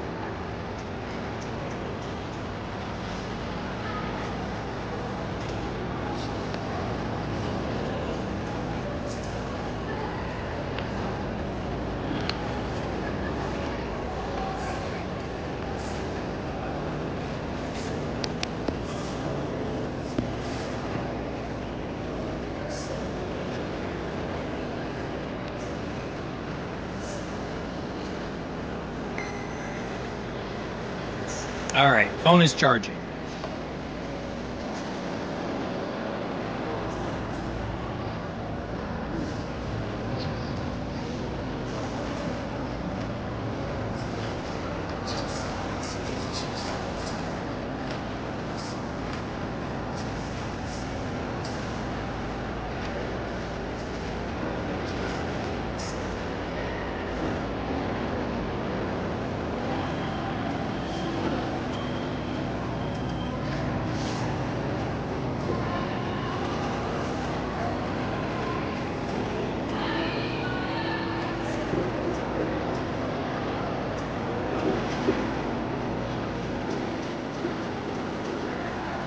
Boy, there is a big line for Santa.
Wow, I gotta say, although potato doesn't look that attractive in its current form, it is super, super yummy. It's probably the best value at the park here. Very little money, very big flavor, and lots of food.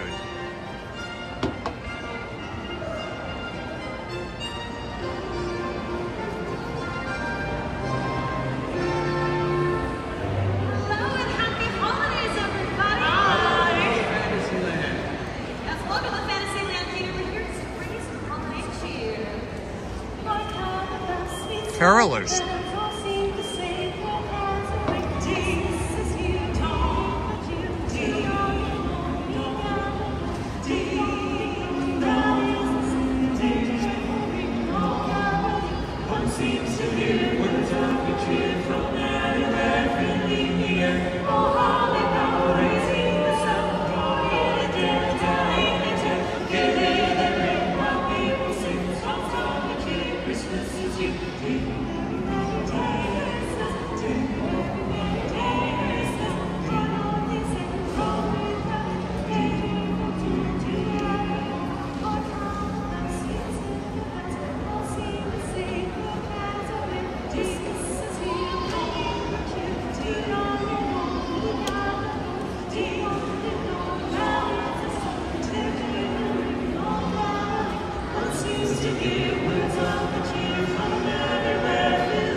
Santa Claus is coming.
Okay, just finished my dinner.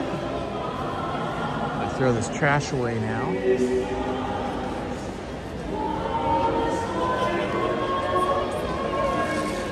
Now here's somebody you don't see very often.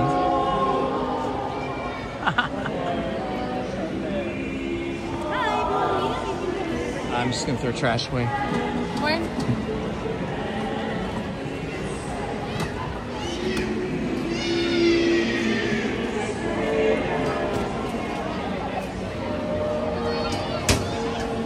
All right, let's go check out the characters down here by the Christmas tree.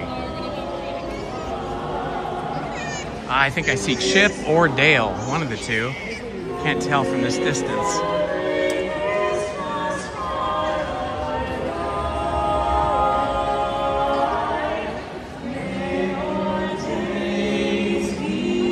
I think my favorite Christmas song is probably White Christmas, which I think we just heard a moment ago.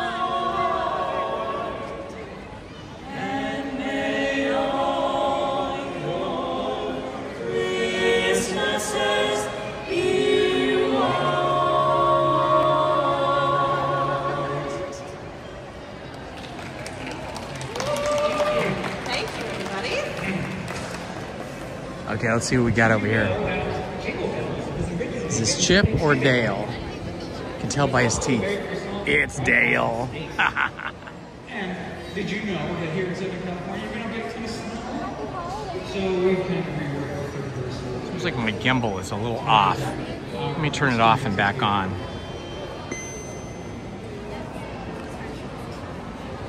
Dashing through the snow, in my open sleigh, over the fields we go, laughing all the way home. Not to rain, make this year is back. Come here, it's the pirates in the sleigh. Oh, jingle bells, jingle all the way. Oh, what fun it is to ride on a open sleigh. Jingle bells, jingle all the way. Oh, what fun it is to ride on a Okay, back in business.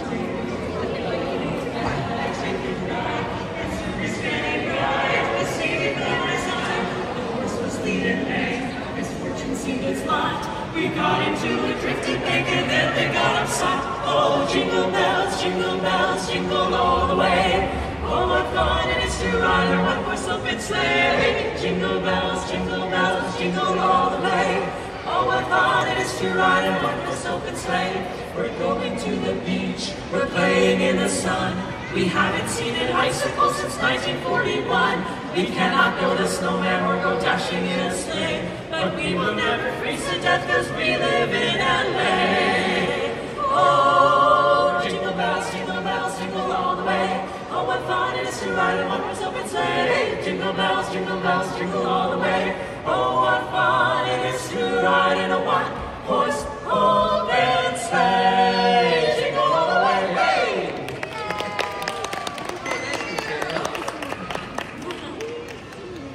One of the great things about the holidays is they celebrate all kinds of cultures and languages. Let's take a quick trip to the next few carols. Thank you so much. Right over here. It's Dale.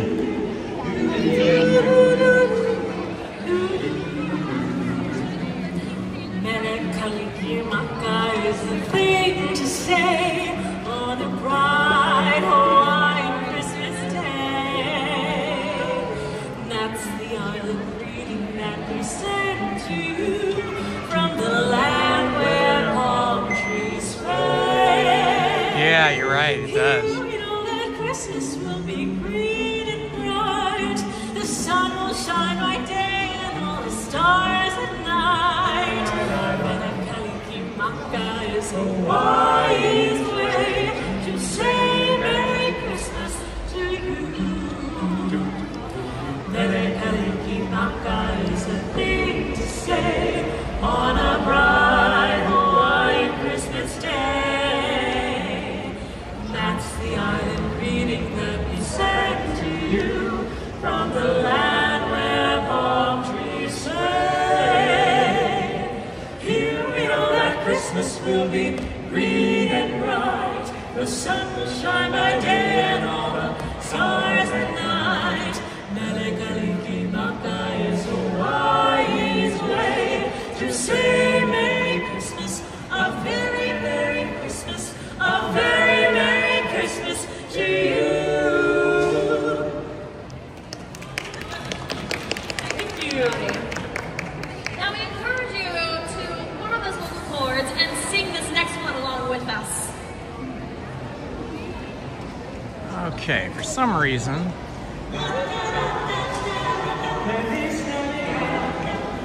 not quite sure why, but my gimbal seems off. I'm gonna have to set it down and fix it. It's leaning to the left way too much. So let me find a table and fix this, guys.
Okay, I think it's better.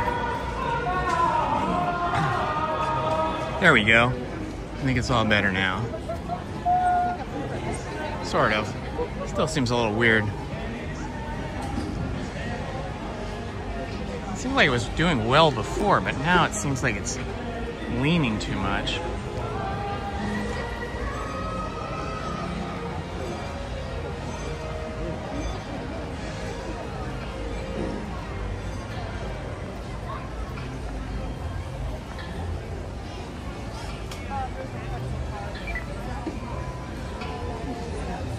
Yes, definitely. We're getting in that Christmas spirit now.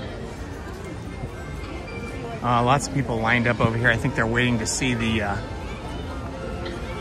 they're waiting to see Small World lit up. I don't know, maybe we'll wait here for it too.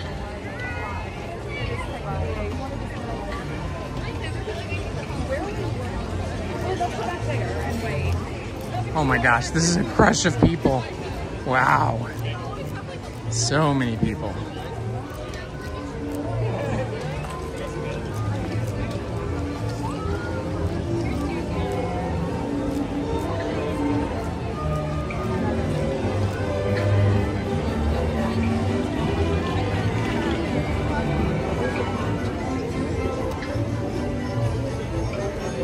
Stay to your right-hand side, this way to the drum.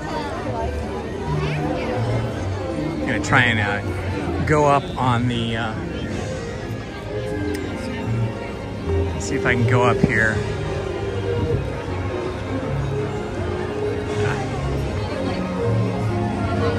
So I guess we're gonna stick around for the lighting of Small World. I think that is gonna be the hot ticket.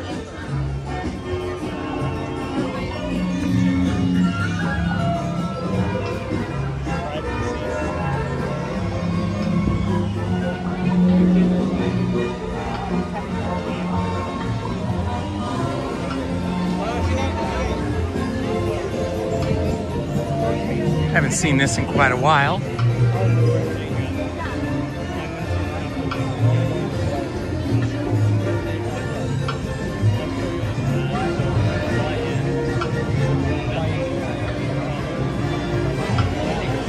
All right. lighting up pretty soon here. But they didn't figure out the website.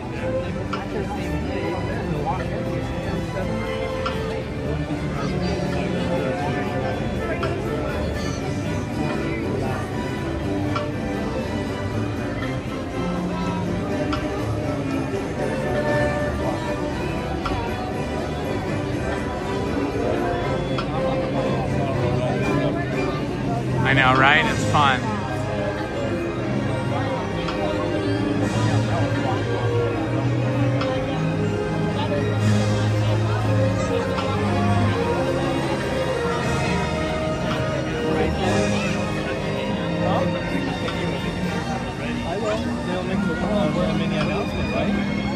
Do you know if this is going to be at 5 or 5:15 when they're releasing? 5 o'clock. 5 o'clock, Yeah, okay, yeah. so just a few minutes, cool. Have you seen it before? It's cool when they do it. Oh yeah, it's the first time. It's better when it's darker out, you know? Like in another month or so, it'll be better. But it's still fun. It still lights up.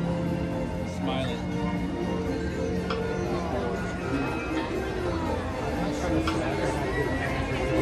All right, just a few minutes and we shall be seeing Small World light up for the first time this holiday season. 7 minutes to go.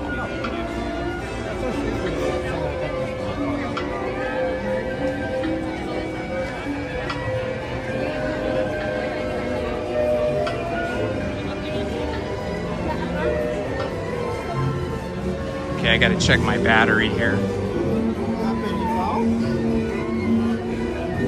I think I did it once.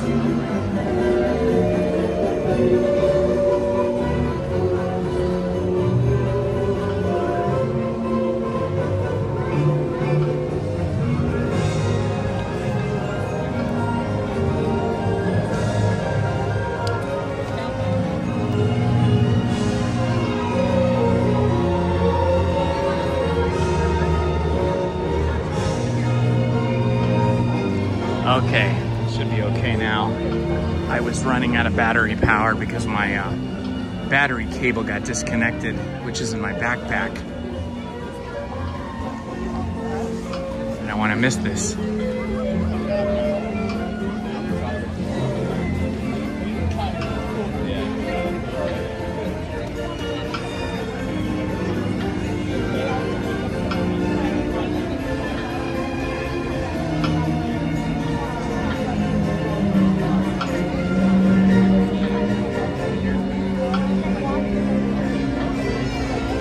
Hello, I got nothing. How you doing tonight?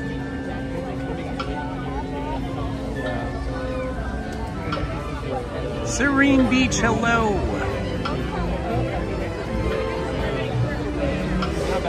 Krista, good to see you here, my friend.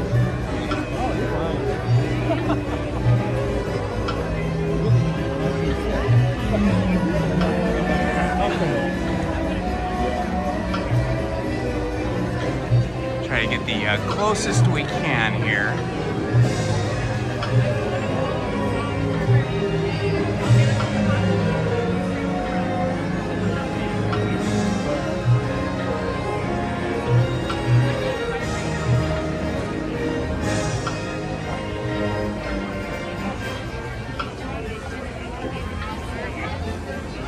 You're welcome, Serene Beach. Happily, it didn't rain that hard today. It was just sprinkling for most of the time, and I came fully prepared. I have a backpack with an umbrella in it, and a puffer jacket, and a big heavy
This is busy.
Good evening, everyone, and season's greetings.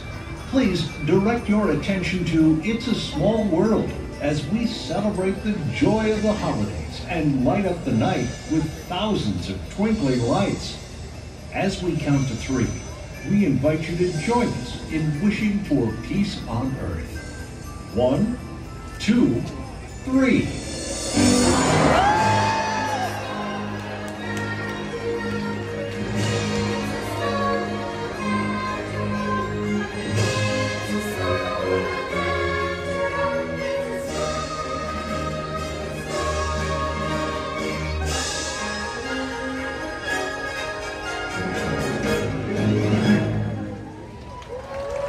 Awesome!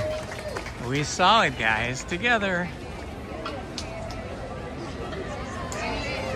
Now the crush of people must work their way down and out of here. Off to Main Street I go.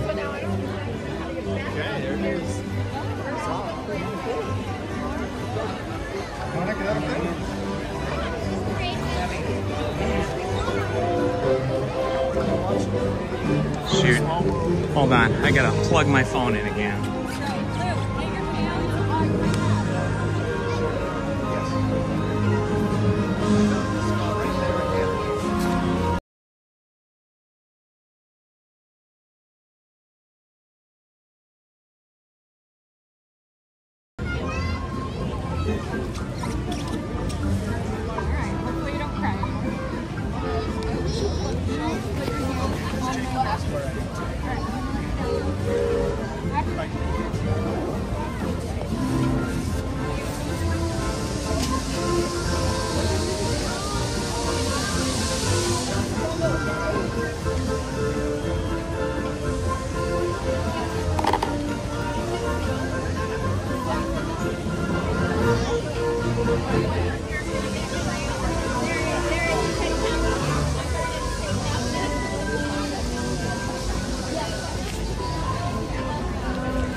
was close.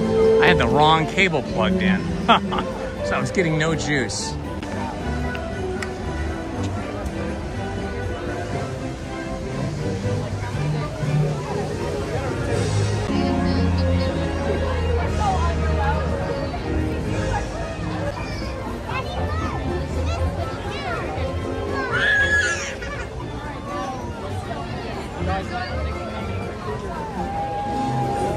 Okay, I am working my way back down Main Street so that we can see the Christmas tree and all the lights on Main Street. And there should be another cavalcade coming at 5:15.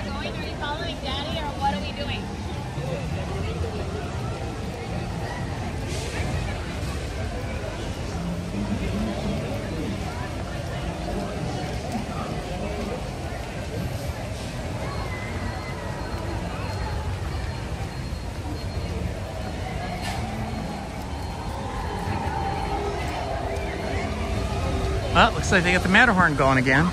Earlier it was not running, but now it is running. But now Alice in Wonderland is not running for some reason. Huh, strange.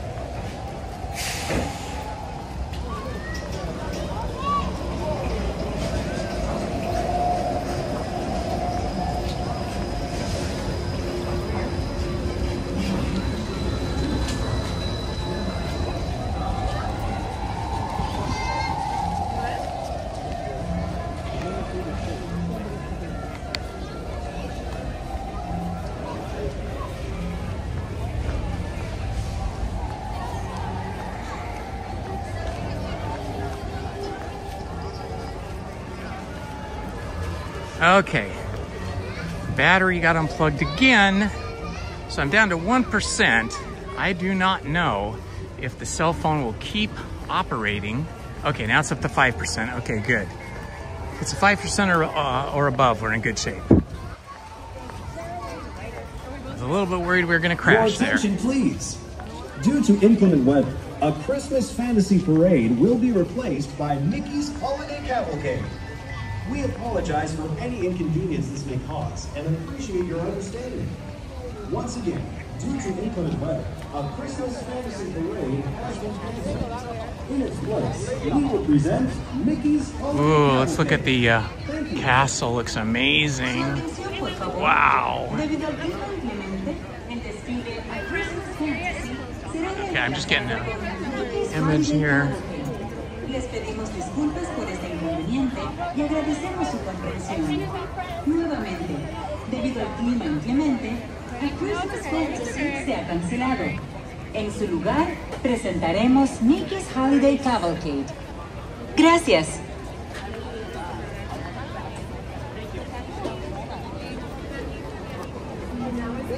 It looks like the cavalcade's going to come right up here. But we've already seen the cavalcade. I would rather see the castle. Yeah, you should leave it. Oh, it's so pretty.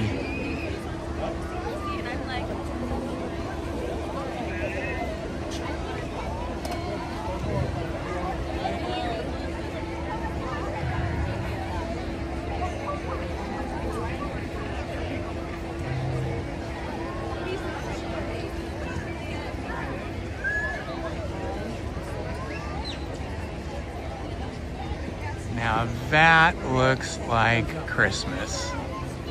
That is definitely the holiday season right there. Wow, it looks so great.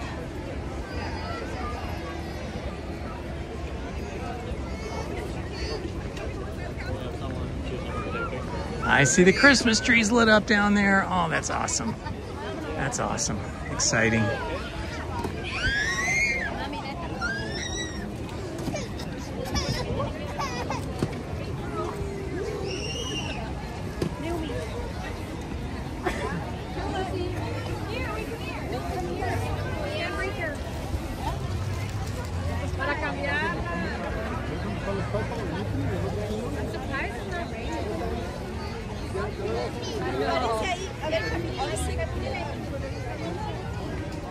Hey, where are you going, Daniel? Oh man, that's a lot.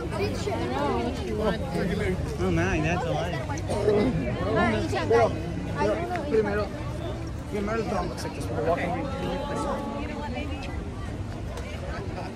Ah, this is my favorite site. Well, two favorite sites. The castle in its winter wonderland appearance, and also the Christmas tree at the end of Main Street. Wow, that looks amazing.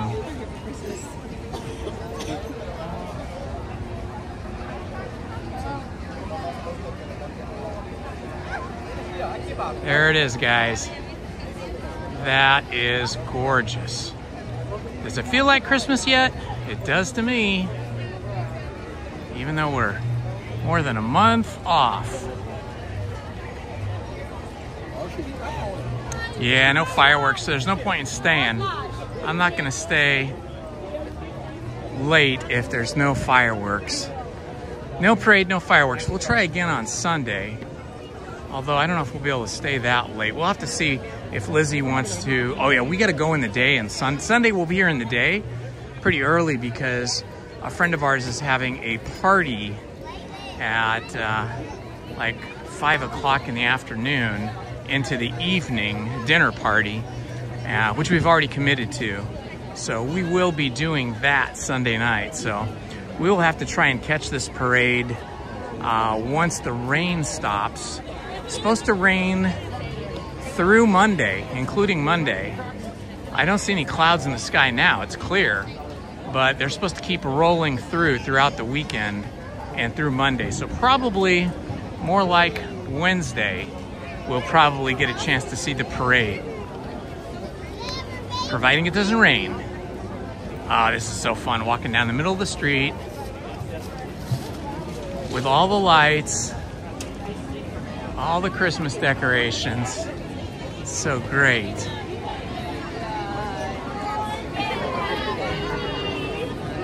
We're like never here.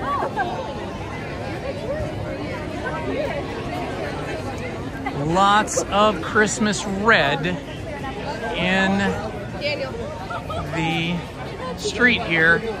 Lots of people wearing red. Lots of Christmas going on.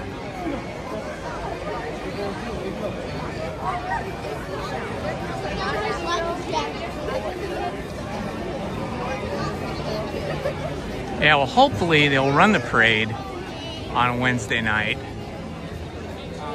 Hopefully they're going to run it every night. We'll have to check. I'll have to do some more research on that and see if they're going to run it every night or just the weekends. But I think all the rain should be gone by Wednesday. It's funny, you know, there's no rain right now. The sky is clear. You would think that they might do the parade, but I guess the ground is too slippery and too wet, and there's so many dancers that, you know, you wouldn't want them to slip and fall and to get hurt. That's the worst thing that could possibly happen to a performer, is to slip and turn an ankle or break a leg or an arm, and then they wouldn't be able to work.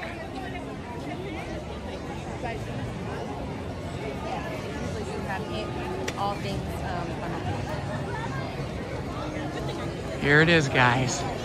The Christmas tree at Disneyland. So awesome. Let's turn the other way and look at the castle. Okay, now it's starting to sprinkle again. Right after I said there was no clouds in the sky. Somehow it's sprinkling on us. I love the Mickey garland. It's so great.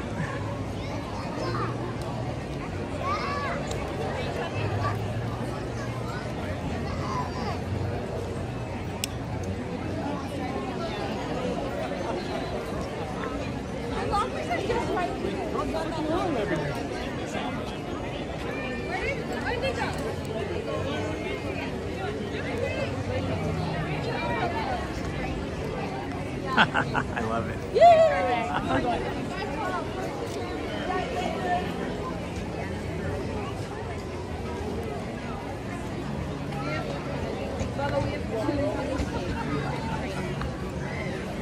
All right, my friends, I am going to call it a night because there is no parade, and we've already seen the cavalcade, and we got to see the small world get lit up for the first time this holiday season.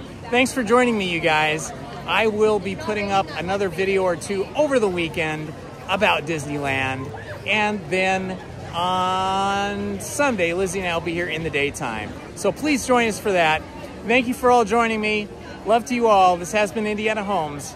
Good night and Merry Christmas.